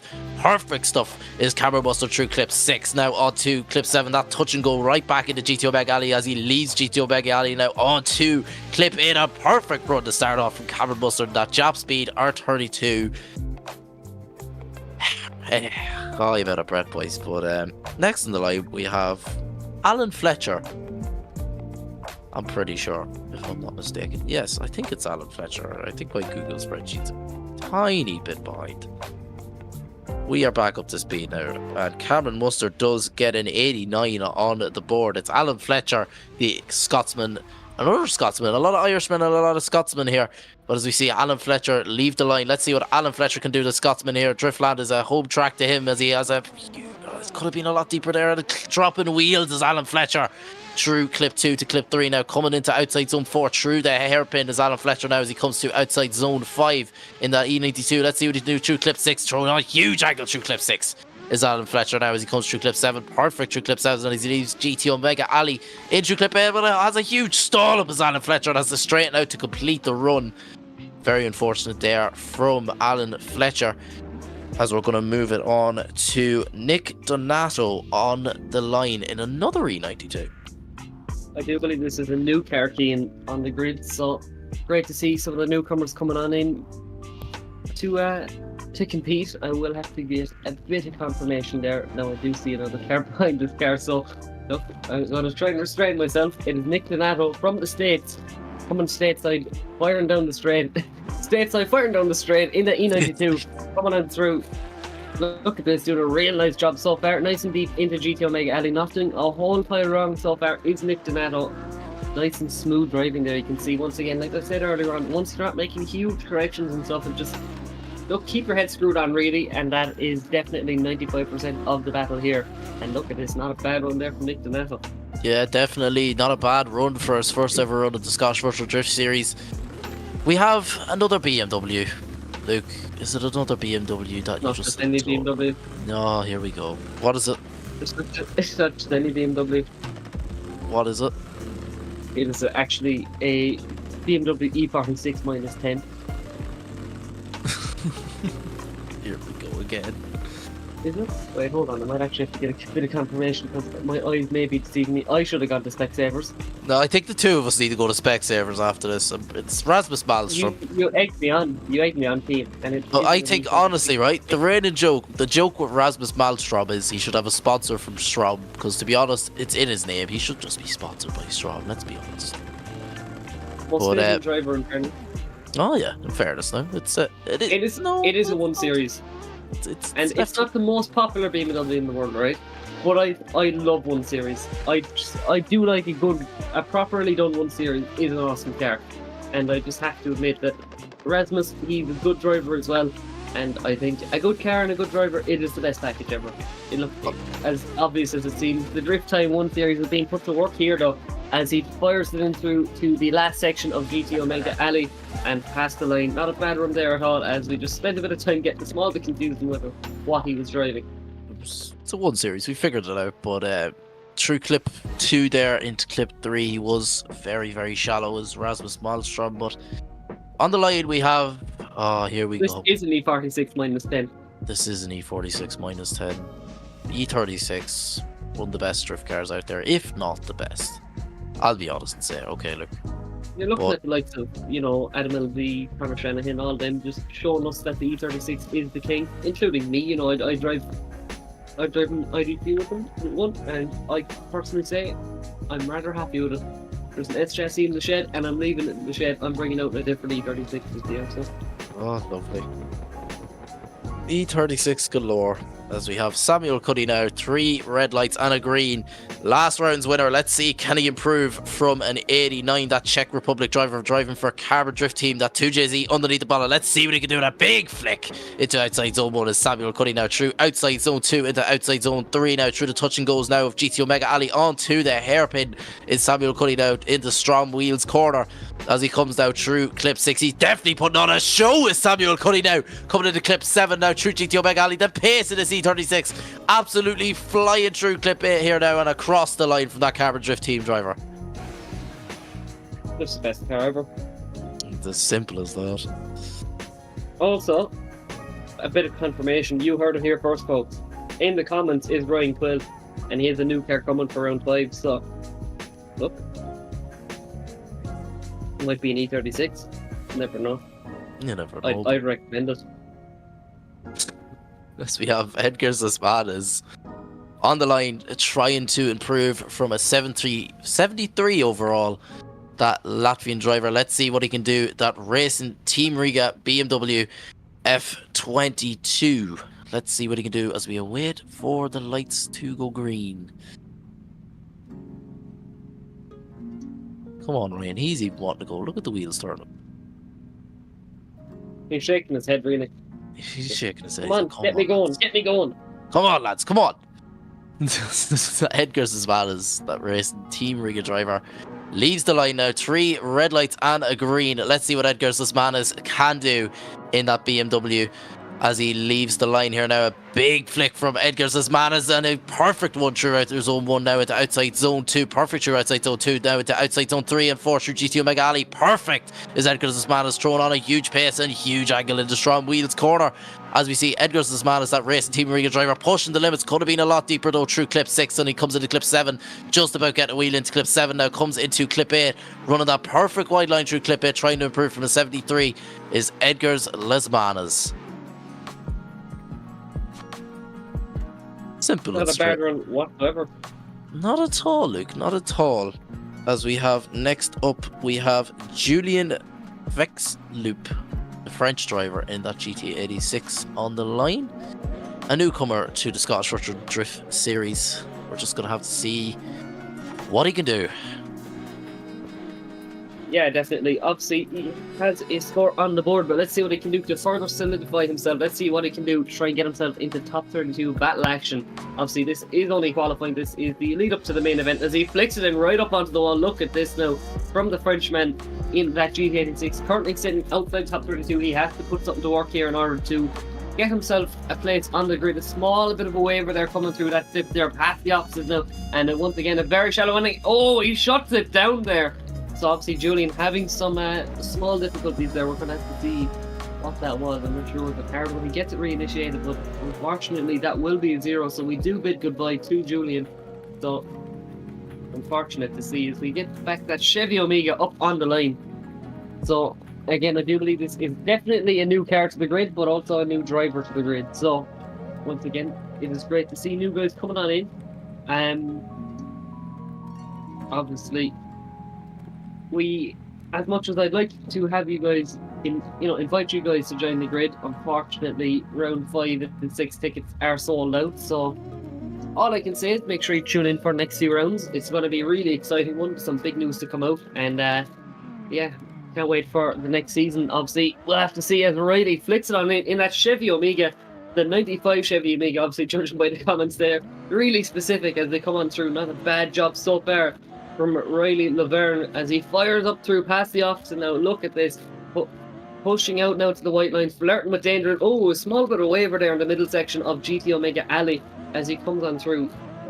Oh, interesting run there. Obviously, he's currently outside top 32, but I'm not sure will we see him back for battle action. We're going to have to see as we get the man who's done a lot and been here since the start. It's Cameron Mustard in that Team Jap Speed R32 Skyline.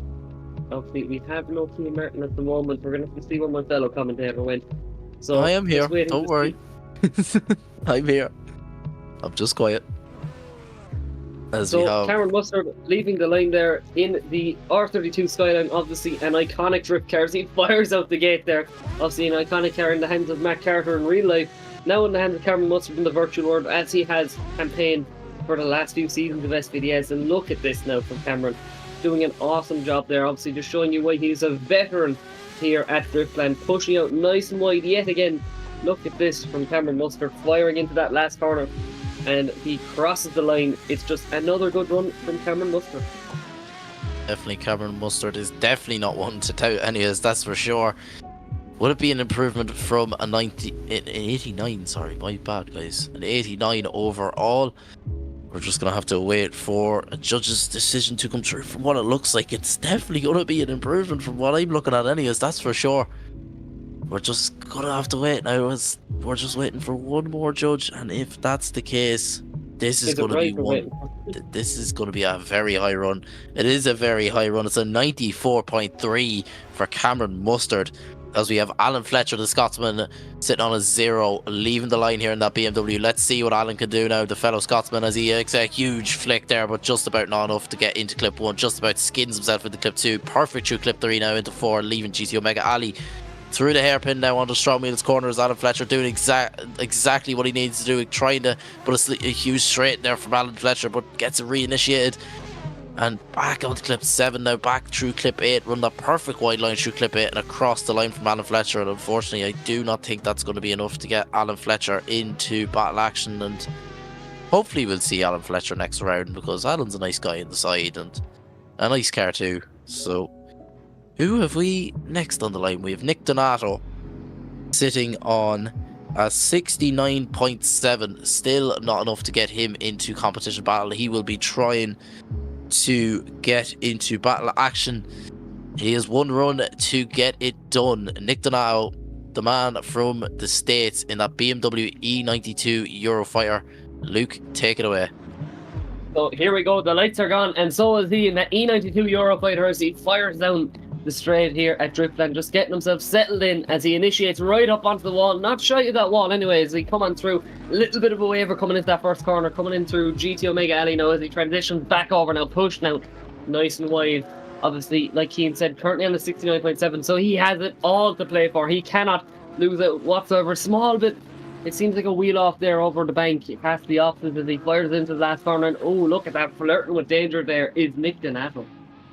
Nick Donato having a great run there overall. A few tyre drops overall will affect the score massively, but we're just going to have to see, is it an improvement? It is. It's a 76.3, which unfortunately will not get him into competition action, and hopefully we'll see Nick Donato next round. But we have Rasmus Malmström, the Sweden man, in the pretend E36, but it's actually 1 yeah, as Rasmus Malmström comes into clip 3 now, through clip 4, through GT Omega Alley onto the hairpin, running a perfect wide line through clip 4 there onto Strom Wheels corner. Rasmus Malmstrom now perfect through clip 6. Wow, flirting with danger in that BMW. Now as he comes on to clip 8, perfect through clip 8. Definitely going to be an improvement from a 76 overall, Luke. Yeah, definitely. Look, obviously not where Rasmus wanted himself to see. There's a few drivers in the grid, especially Malmstrom included, where, you know, sometimes their results don't always show them as a driver, if you get me, you know. Some drivers have huge potential, but just the way qualifying is so high now, it can be really difficult to get their name in. But I don't think they really went his way there, obviously, getting a 76 on both runs. So, unless that was a mistake, we'd have to check over with the judges there, but we're going to have to see. It mightn't have been, it doesn't seem to be, sorry. So, there you can see the current standings in qualifying. Obviously, Vitaly Isaiah top in qualifying, but as you go down the grid, the level of driving is still so high. Like 16th place is 89, like 15th is 90. It's just unreal to see the level of driving here at the final round, or at my final round, I suppose, of SVDS, the 4th round of the championship. But it's great to see, Keith. Yeah, definitely. Such high scores, and Victor Like Kowarski with a 78 drop off. This is very high, and that Polish man is. He's struggling, as I get a DM in my ears, but we're going to ignore that. Ahmed, though, that was a surprise, a 92.7 at that S15. I think that's the highest qualifying score he's got so far, but Cameron Mustard at 94.3. Harvey Cundy, that Wild Monkeys driver, sitting on a 90.7. He's definitely happy with that. But Daniel Andreev, that IRT driver, with a 91. Usually we'd see him with a lot more, but Peter Nemeth at 90. And we are going to go to a quick server restart before the final group, the final action of qualifying. We shall chat to you guys very, very soon.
Would you feel better if I said that this time?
Omega. Stay ahead of the game.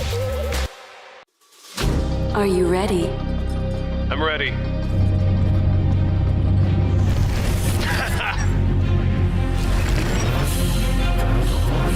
Let's go. Show me what you got. Oh, Is that everything you got? last turn. Catch me if you can. That was great. That was a good game. Unlock true experience with GT Omega.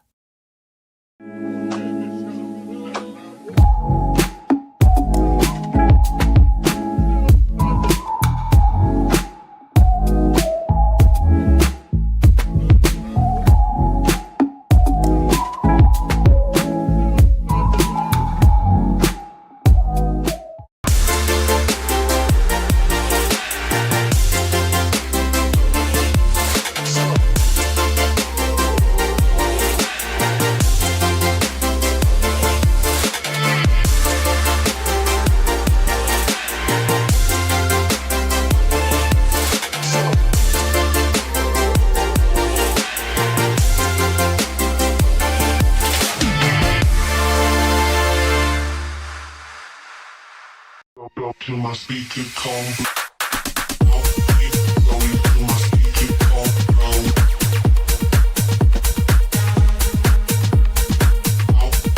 Going to my speaker combo. Me like I love myself.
Carbon Drift Team, sponsoring SVDS Series 4.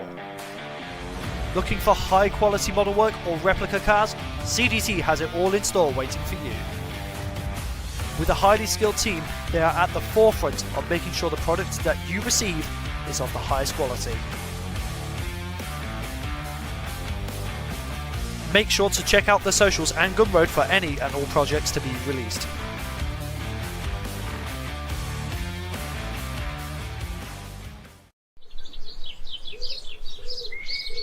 Creo que estoy haciendo.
Would you feel better if I said that this time?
are very welcome back. It is round 4 of the Scottish Virtual Drift Series. I am Luke Bottom, your commentator for tonight. I'm joined by my good friend and co-commentator, Cian Martin.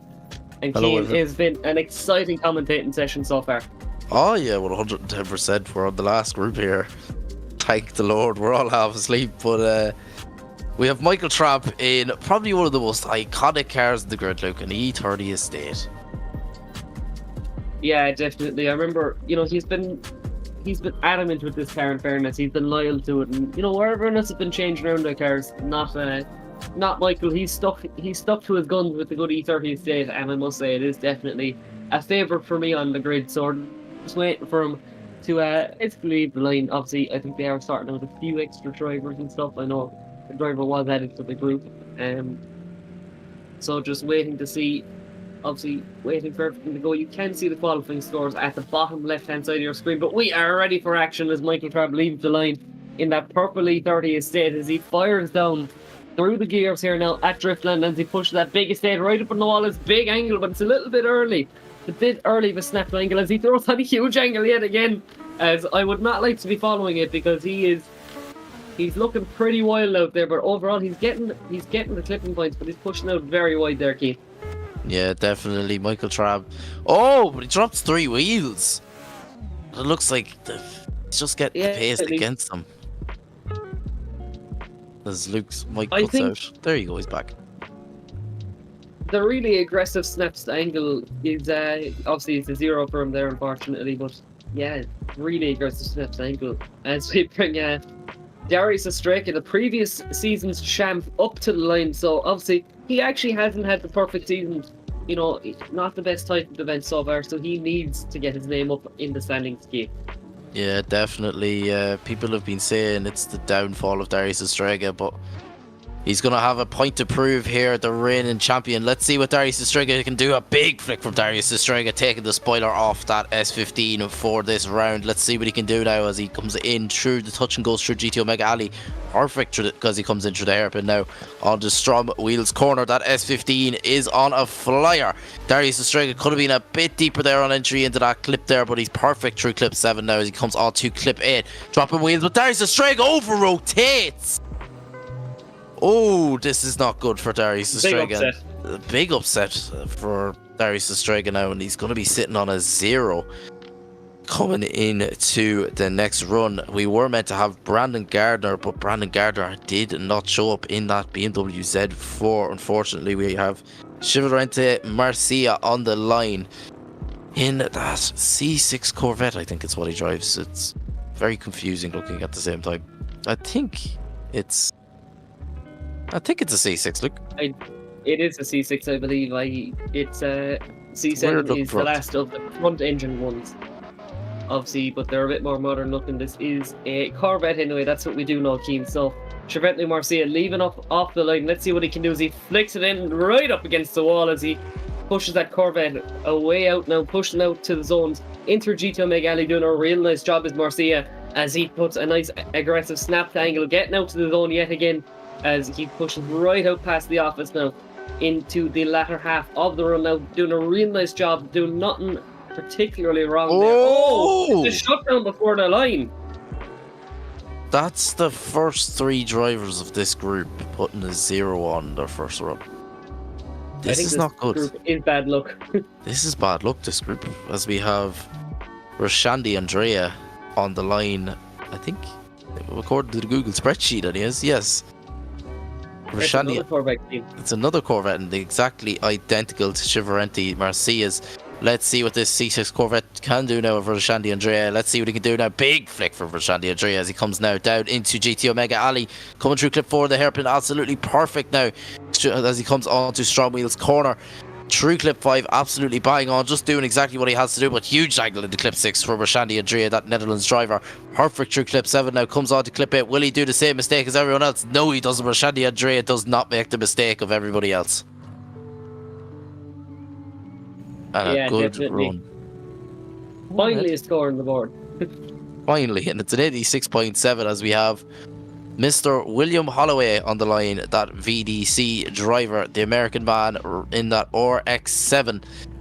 As we just wait for the lights to go green, the United States driver, 3 red lights and a green. William Holloway is away in that RX-7 with the Strom DS35s on the car. Let's see what he can do now as William Holloway makes a huge flick. Is William Holloway now into clip 1, out into clip 2, into clip 3. William Holloway is perfect through clip 4 there as he comes now into the horseshoe now, through clip 5 onto Strom Wheels corner there, throwing on a huge angle onto clip 6. It works out perfectly for him as well. William Holloway coming through clip 7 now onto clip 8, running a huge wide line through clip 8, and perfect from the VDC driver of William Holloway. Yeah, definitely. Not a bad job whatsoever. Obviously, no stranger to the SVDS grid is William Holloway. So, bringing it back up to the line now, it is a gorgeous facility. Obviously, I'm a sucker for an S chassis, and Simon Sandman is another driver who is certainly no stranger to the SVDS grid. It's great to see him back, obviously. You know, he's been here for the good times and bad times. He's certainly had his own ups and downs, but overall, he's a great driver. Yeah, definitely is. Simon Sandman. I don't think Simon Sandman's Swedish. But anyways, Simon Sandman leaves the line in that S15. I'm pretty sure this is a new car for Simon, or a new livery. I can't remember correctly. But Simon Sandman leaves it's a new car, isn't it? It's not a new car or a new livery, Keen, I'm sorry to say. And I was actually going to comment on the livery, Keen. First of all, he's doing a great job on the line, but it's such a vibrant livery, and I must say the Sandman is always an entertaining driver to watch. Yeah, definitely, as that S14.5 comes through clip 8 and across the line. A great run from Simon Sandman to start off there. Are you sure that's not a new livery? Yeah, no, it's not a new livery. I must be seeing things with Simon Sandman, but I don't know anymore. I give up. You need to take more notice, Keen. Come on. Yeah. Should have gone to Specsavers. Lad, you need to go to Specsavers as well. Both of us need to go to Specsavers.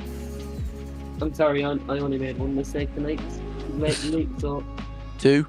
But we have James Estrella leaving that line in that Carbon Drift Team S15. Let's see what he can do now. Is a big flick from James Estrella now as he comes down into clip 2. Perfect through clip 2 is James Estrella as he comes into GT Omega Alley now through clip 4. Perfect is James Estrella, running them Strom DS35s on that S15 in Strom Wheels corner, may I add, in through clip 6. Perfect through clip 6 as well.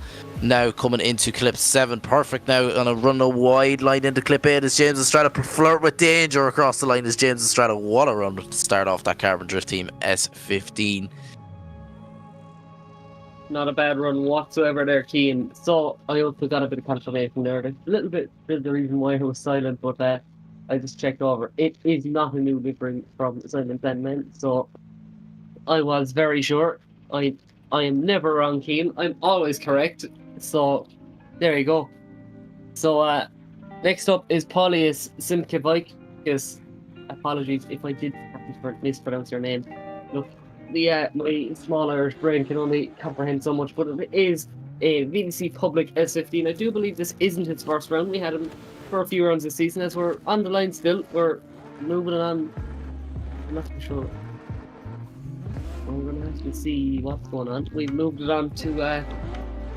Oh no, he's there. He is running. So apologies for that. It is not Muhammad Ali quite yet there on the track, as you can see right in front of your screens. It is still Paulius running, and from what we've seen, Keane, it doesn't seem to be too bad a run whatsoever. No, definitely not. It seems like a great for Paulius there, but from what we see, just a little technical difficulty on our end. But so far, it looks like a great run from Paulius. We're just going to have to wait for a judge's decision to come through. And it's looking okay for Paulius, but from what it looks like, it's the 77 overall, which just doesn't get him into competition. Now we have the man, the myth, the legend, the boxer, Muhammad Ali on the line. What a guy, we'll put it that way. He came in and Blackout unfortunately couldn't be with us last round and took over Blackout's roles, and it was like Blackout never left. It was like Blackout was here with us. But definitely. Oh yeah, Muhammad Ali, the man from Saudi Arabia, with no English last round. That was great crack. In fairness, trying to translate with Muhammad, it was some fun. But we're just gonna wait for the lights to go. I think I'm seeing things. Is that an Integra front end on a car, or am I just seeing things like? No, Dean, you are definitely seeing things. I'm definitely seeing things, but Muhammad Ali leaves the line. It's a neat car, because Muhammad Ali leaves the line in that S14. Let's see if we can do a big flick in that S14 from Muhammad Ali as he comes in now to GT Omega Ali. Through clip 4, through the hairpin now onto Strom Wheels corner. Let's see what he can do now. A huge angle thrown into clip 6 from Muhammad Ali, the man who can stream and multitask. He can definitely drive too. Through clip 7 now onto clip 8. Muhammad Ali dropping a wheel there and possibly flirt with 2 there, but across the line is Muhammad Ali. What a driver, what a man. Yeah, definitely. I might add as well, he is actually moving over to the S14 from a GTA 6, so another driver opting to change their car. Another man that has decided to change his car, Keane, you know him pretty well. So, look, we just moved on from the man who just gave that whole tracker a right hook. We've now moved on to one of the more uncommon cars on the grid. It's an S2000 being driven by James Larrymore. James Larrymore with the 2AR under the bonnet. I did say it was a 2JZ, but I got to confirm by him it's a 2AR under the bonnet of that Honda S2000. 2 less cylinders there to work with Keane. Oh yeah, exactly. But James Larrymore leaves the line of that S2000. A big flick from James Larrymore, and just could have been a bit deeper through clip 2, but comes into outside zone 4 now. Could have been deeper there as well from James Larrymore. That S2000, the new chassis for him, is only his second round competing with it, and completely misses clip 6 there. James Larrymore, and completely misses clip 7 as well. James Larrymore could be doing a lot better here through clip 8, does, but it's a score on the board at least for James Larrymore, and he knows at least what he has to do. But I wonder who we have in the line next. We have the Thunder from Down Under, who was with us earlier, who unfortunately missed his run, but he's allowed into this group. But that carbon... The judge just felt bad for... Oh yeah, it just must be nice. Braden's a nice guy, but Braden Howard, the man from Australia, the Thunder from Down Under, is on the line. What a guy. He's an absolute legend in the background. He's building my comp car at the minute, and that I will be driving for round 6, and he's a good guy behind the scenes, nice fella. I've had a lot of seat time with him in the background, and Braden is one definitely to watch for in that S14, that Carbon Drift Team S14, as we just await for the lights to go green. In the flower S14 is Braden Howard, that Australian driver.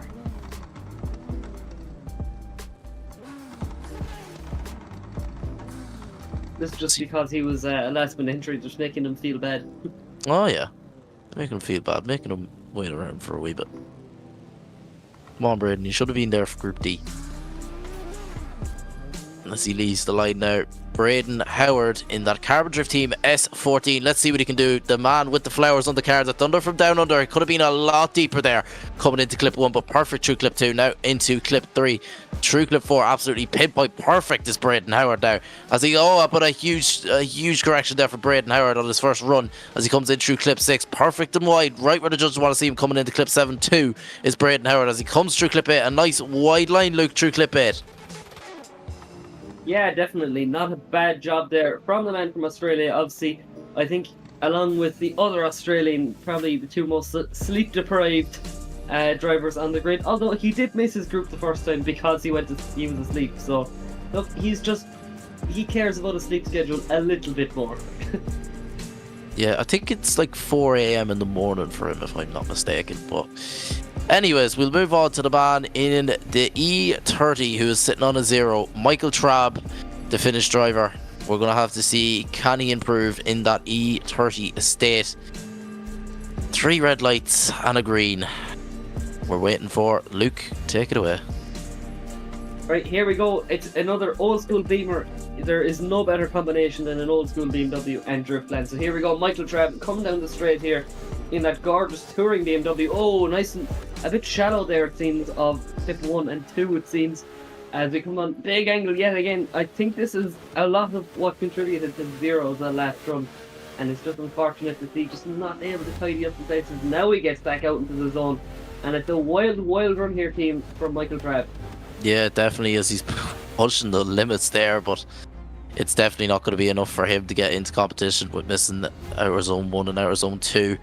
And very unfortunate there from Michael Trabb to bow out of competition. So in that E30. It's a nice car to see, but we have Darius Estrega, who was taken off his spoiler for this round. I think the spoiler sticks out a wee bit. Initiation. Yeah, the initiation. And Darius Estrega, the current reigning champion, sitting on a 0, a man with a point to prove. Is Darius Estrega. We're going to wait for the lights to go green. He needs to definitely improve from a 0. And Darius Estrega is a man who can pull out absolute flyers here. I think he's competing in the Virtual Drift Masters as well. If you go and look at their Instagram, there's a video. He uploaded a video not that long ago, just a brief description of... It was a nice video, in fairness, of Darius Estrega, but we're just going to have to see. There's three red lights and a green from Darius Estrega. Let's see what he can do now, trying to improve from a 0. The current reigning champion. We're going to have to see, can he improve, as a huge flick from Darius Estrega. Nice and smooth now, coming into outside zone 2. Absolutely pinpoint perfect as Darius Estrega through outside zone 3 and 4. Through the hairpin now is Darius Estrega coming on to Strom Wheels corner through clip 5, getting that outer zone perfect. Darius Estrega though could be thrown on a bit more angle, and does through outer zone 6. Through clip 7 now onto clip 8. Will he make the same mistake before? No, he doesn't. Darius Estrega is on a flyer of a lap, Luke. Yeah, definitely. Look, what you expect from Estrega, just pressure for fires. That's that. So it's great to see him after stepping in a small bit. Obviously, he was sitting on a 0, so he had it all to play for, but was waiting for the final score to drop in. But Keane, it's Darius Estrega. Come on, it's the champ. Although what's the drop zone at the minute? Oh, this could be a big controversy, Keane. What is the drop zone at the minute is my question. I think my sheet last time I checked was a little bit broken, so we're going to have to see. It is currently an 86, so Darius Estrega will bow out of competition. Yeah. We say goodbye to the current reigning champ, who is not having the best of seasons, but Chivarente in that C6 Corvette is trying to improve from a 0. Can he do it? And a big flick from Chivarente. Merci as he leaves the Scottish Virtual Drift Series Round 4 layout in smoke. Driftland as he comes through Strom Wheels corner now, but a bit of a shake there from Chivarente as he comes in through outer zone 6, just about getting one zone wheel, just about into that clip, through clip 7 now, into clip 8 Chivarente, and it's definitely not going to be enough to get himself into the battles, but great to see him come out in that C6 Corvette, and hopefully we will see him for round 5. Next up, next we have on the line is his teammate Rashandi Andrea in that C6 Corvette, who is sitting on the sister car. I'm pretty sure is sitting in 32nd position at the minute, if I'm not mistaken. Oh no, it's not. He's up there with an 86.7.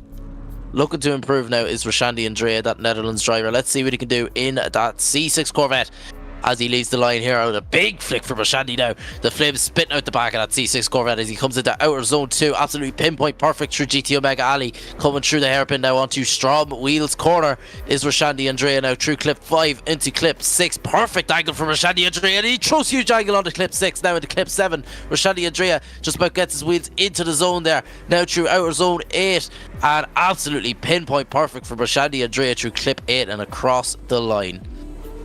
Might I add, Keen, an 86 drop-off is absolutely just insane. It's insane. It's just unbelievable. And does he improve? No, he doesn't. It's a 77 on the board from Rashandi Andrea. Very unfortunate there, but he's still in competition battle so far with an 86.7. But on the line, we have Mr. William Holloway trying to improve from an 89. Luke, take it away. So here we go, William Holloway in the RX-7. Not too many RX-7s now in competition, and it's always great to see them because, you know, RX-7s are cool.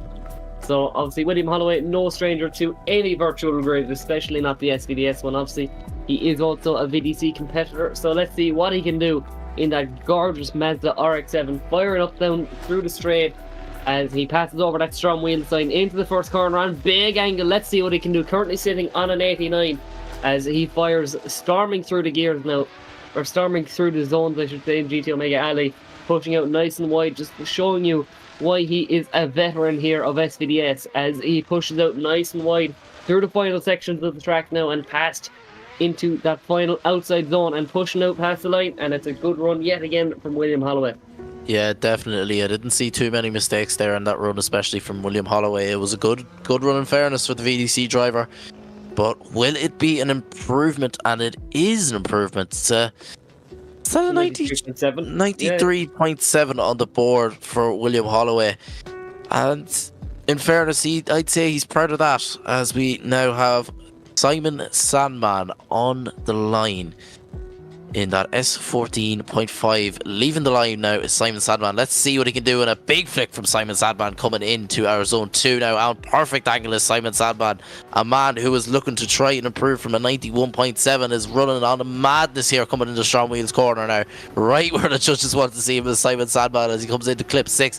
Perfect through clip 6, flirting with danger is Simon Sandman as he comes in now to outer zone 8. Absolutely pinpoint perfect is Simon Sandman in that S14.5. Yeah, Sandman is always a, how would you word it? An entertaining sight, I suppose. You know, he's always one to put on a show, and you just can't complain. No complaints on my end, and I don't think there's complaints on his end as we wait for the score to drop on in. It is a 94 on the board for Simon Sandman. Not bad whatsoever. It's great to see Sandman kind of coming into his own. I think he's one of those drivers that, you know, the potential is always there, but sometimes the results don't always show that. As it wouldn't be SVDS if it didn't happen. Keane, did you notice what I just noticed? Yeah, the Cone Man disappeared. Where'd he go? Where'd Ryan the Cone Man go? Time to see a Cone. Oh, look, the driver's complaining. Oh, it's a disaster. Cone went flying. Here we go. Where is he? There he is, flying down. Mind the cones. He is absolutely rocketing it down the straight here. And I wouldn't mind seeing a run from the cone. I wouldn't mind seeing a run from the cone, in fairness. It'd be quite funny, but Ryan said this thing is atrocious to park. Clearly. They aren't actually great to drive. I attempted it there one night. I actually tried doing a run with them, and they're not fun. They don't look it, in fairness. Keane, would you believe it? They actually have a fairly short wheelbase. Nah, I wouldn't believe it at all. He's just not bothered. But James Estrella, that Carbon Drift Team driver in that S15, is looking to improve from an 86.7. Let's see what he can do. A big flick from James Estrella in that S15. Let's see what he can do now as he comes into GT Mag Alley. Perfect through there, and perfect through clip 4 as well. Coming through the hairpin now is James Estrella in that Carbon Drift Team S15 as he comes into clip 6 on Strom Wheels corner. Perfect there as well. He looks like he's definitely going to improve from an 86.7. James Estrella is on an absolute flyer of a lap through clip 8. Yeah, for sure. It's great to see. So let's see what James Estrella can do as we just await the inevitable judges' score. It's always what we're looking for as we wait to come out. It's look. Where's the ring music? I'm just waiting for the entry music to come on in as he just waltzed on in there. Muhammad Ali. He improves. It's 87.3, but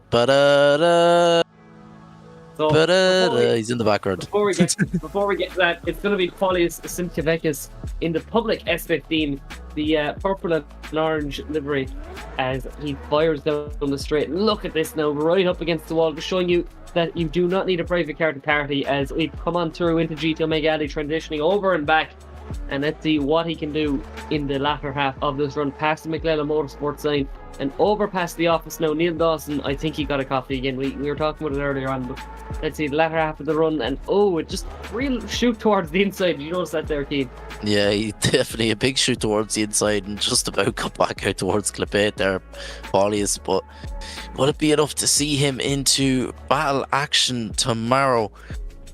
We are going to have to find out by far. So far, it doesn't look like it is with the judges. And unfortunately, it isn't an 84.6 on the board. Or that is enough, is it? We don't know what the drop zone is. I think the drop zone's like 80 or something. 80.3. It is enough to see him into competition. But the man, the myth, the legend. Who knows you could be a boxer and then die and come back to life and become a drifter. It's the man, the myth, the legend, Muhammad Ali, leading the line in the S14 as a huge flick from Muhammad now as he drops 2 wheels. Oh, Muhammad drops 2 wheels, but he held it together. Fair play to Muhammad there. Muhammad Ali, the boxer now, and turned drifter because he comes through Strom Wheels corner now. True clip 6, perfect angle. True clip 6 there is Muhammad Ali. True clip 7, and now turns it back over into clip 8 and across the line from the man, the myth, the legend, Muhammad Ali. Right up there. Right up, dropping off the wheels, but look, he kept going. Strom Wheels stayed going.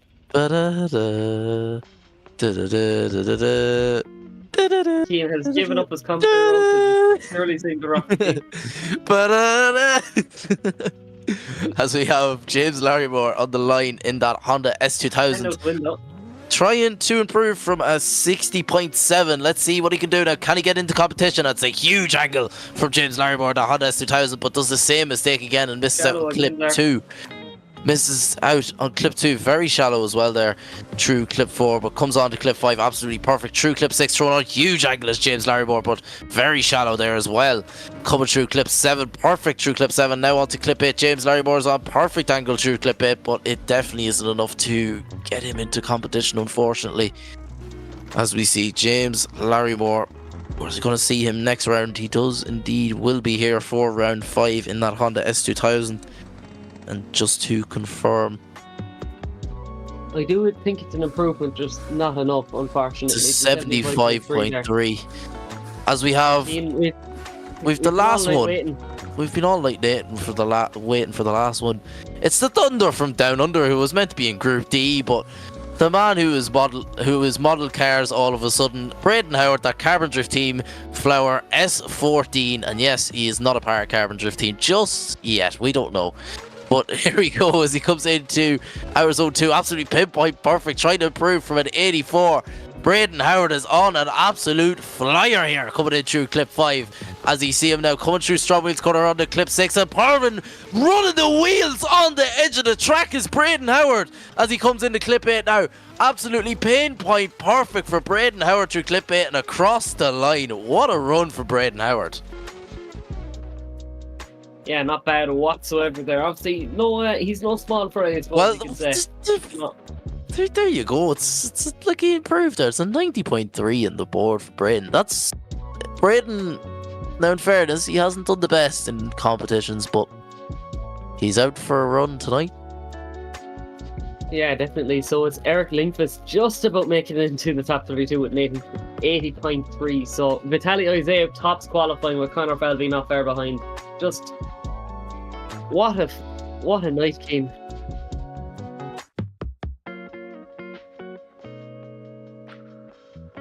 So judges just going over a few small details there, Keane. But what do you think of qualifying, lad? Oh, qualifying is unbelievable, and I know in qualifying I try to absorb my voice for tomorrow, but lad, my voice is nearly gone already. But we'll get a lovely look around Driftland again. It's lovely scenery, great place. Never been. We should get a Driftland sticker instead of the Nürburgring sticker. It should say "Never been" with Driftland on it. That seems like a smart investment. Well, I do have an E46 sitting there that I do intend on potentially taking over to Driftland. So big road trip for the boys. Yeah, road trip for the lads. Road trip for the lads. Now I do actually need an engine, so I was looking for a Sierra earlier on. So oh, here we go again. If you do have an M50 to M54 series of an engine, you know, I don't care whether it's an M50, 52 or 54, as long as, you know, it's preferably a full loom. Also, it is a 320 beat, so if you are looking for a diff out of a 320 beats local diff, never been welded, yep, not abused, never raced or rallied, get on to me. So there you go. No, but thank you all for watching. We are just waiting for a bit of confirmation of the judge for looking over something, so I'm not too sure when we have to announce it over the stream. But Keane, it's been an amazing night of qualifying. It only makes me more excited for the main event tomorrow. And yeah, 100%. What a night it's been. It's a great night. And once again, I might add big thanks to all of our sponsors in STRO M Wheels, Mclellan Motorsport, Driftland, GT Omega, Sikky Manufacturing, Drift League GB, Kaptured Media, Carbon Drift Team, and finally Dyce Carriers. They are the guys that make it all possible for us. So yeah, support the guys that support us, and please do check them out. Obviously, the likes of Strom, if you have, you know, a real life drift car or whatever, you know, make sure to pick up a nice set of wheels for your car. Or, you know, if you, obviously, we are a sim series, and a lot of you guys do need a sim rig, and who better than GTO Mega? Oh, 100%. Who better than GTO Mega? And to go even better, do you know what? We have all packages here. To go even better, if you want to get a car built, get on the Carbon Drift team. There is another thing. You could also purchase, and you know, if you're a big fan of, you know, like the Shanahan's, James Dean, Laurie Heinlein, you can get full replicas done as well. So, yeah, what's not what to love? What's not to love? Also, big shout out to Sikky Manufacturing as well. They just make badass drift parts, like. Oh yeah. Handbrakes, mounts, you name it, they'll do it. So just wait to see. This is the bit where now we're a bit confused whether we should keep going or not. We're as confused as you guys are. Let's be real. Obviously, Keen, the elephant in the room, I suppose. We're kind of, the next few rounds are going to be a bit weird for us. Yeah, this is going to be very weird for us. So obviously, I'm hanging up the microphone as small bit. I'm unfortunately, this round will be my last round, but I'm not moving away from SVDS. I will be driving next round in a pretty unique car. If you want to see, you can head up to my social media. It's a Ford Sierra. So just love old school cars. Keane is obviously after revealing what he's going building for round 6. But yay! The future's certainly bright for SVDS. Now, whether we're the bright part of it, I don't know. But no, lads, you might be. I've got a lot of improvement to do before I even think about it. But April's a bit away. And who better than Luke Butler by my side to teach me? There'll be a lot of screaming going on in the team chat. The low price of whatever a toll bracket costs. He's on about it again. So, I know, genuinely comment down below what was the run of the night for you guys. I really hope you did enjoy the stream tonight. I'm really happy with it. So, yeah, also, I'm just having a look at the comments there. Float like a butterfly, sting like a GTS 6 is potentially one of the best comments I've seen all night. So, the Sierra looks sick.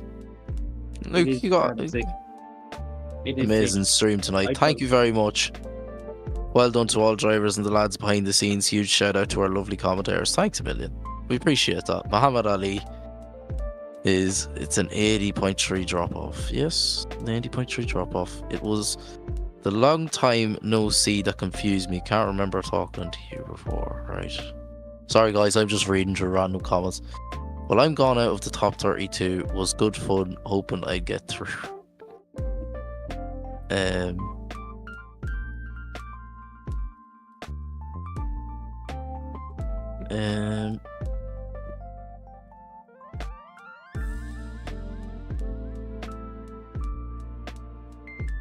Kevin back Quinn. on this podcast idea. Right, the judges have confirmed the score, so we have a Brandon Carter. Brandon Carter back on the scene. We do indeed. All right, you could bring us through the top 32. Ooh, okay. Bit of practice for next weekend's commentary gig I'm doing. Come on, you can do it. Oh, it means I'm gonna find out who I'm against. You swear he's never commentated before. Like, he definitely hasn't do Racing Team League, Scottish Virtual Drift Series. Well, yeah, that is true. Let me just get back into I'm 30th in qualifying. I thought I was. Well, not too bad. 30th in qualifying. That's probably gonna put you against Nick Joseph. I mean, no, something would. I was hoping to go against Connor Falvey, to be fair. So everyone, there we have it. The top 32 bracket, starting with Vitaly Izeev against Ian Johnson to kick things off tomorrow on Sunday for the top 32 of round 4 of SVDS Season 4, as we have Kobe versus Braden Howard in the second battle. Then we have Jitis versus Jason Cave Ahmed. Oh God, I'm terrible with names. Versus David. We have Cameron Mustard versus Adam. We have I can barely read that. Danielis. so sorry. Versus Samuel Kudi. We have Simon Sandman versus Muhammad Ali. Harvey Kundi versus Anthony Taylor. What about that's going to be? Connor Falvey versus Liam Skehill. That's going to be interesting. We have Sebastian versus Peter Namath. Carolis versus Roshandi. Emilis versus James Estrella. Me against Donique Joseph, so you were right. All right. Caden James versus Kevin Schwartz. William Holloway versus Arnold Moss. And Daniel Andrea versus Arius Diamantis. That is a stacked top 32. Oh, it's stacked indeed. And you're going to have to pay attention tomorrow to that. Now, what a great qualifying. We'll put it that way. In fairness, tight and technical with an 80.3 drop-off. That is... It was an 80.3 drop-off, if I'm not mistaken. Yep. But that's the highest drop-off this season. Can we just talk about how there was at least 16 90s this round? Oh, yeah. That's unbelievable stuff. The levels are going up here at SVDS. Oh, yeah. The levels are definitely going up, but... Right, we're all tired. We're going to end the stream here. It's been great having you for qualifying, and make sure to tune in at 7 PM GMT tomorrow for your top 32 back. Here we go. Thank God the stream's Battle action. Battle action. There we go. Battle action for the top 32 with me and Luke in the commentary route with Brandon Carter popping in and out. Brandon Carter has a tough challenge ahead of him with Nick Joseph tomorrow, but I've been Kieran Martin O'Hanlon, and we will see you guys all tomorrow. Take care.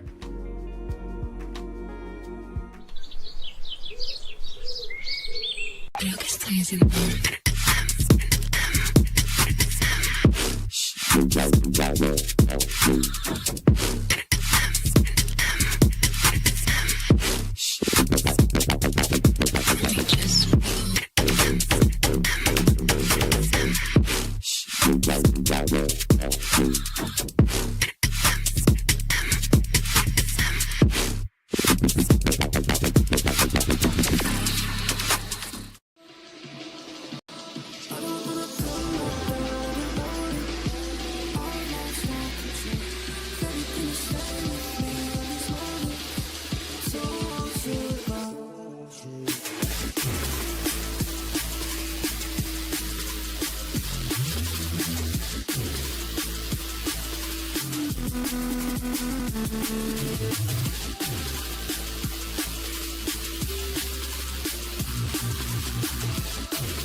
Would you feel better if I said that this time?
Stay ahead of the game. Are you ready? I'm ready.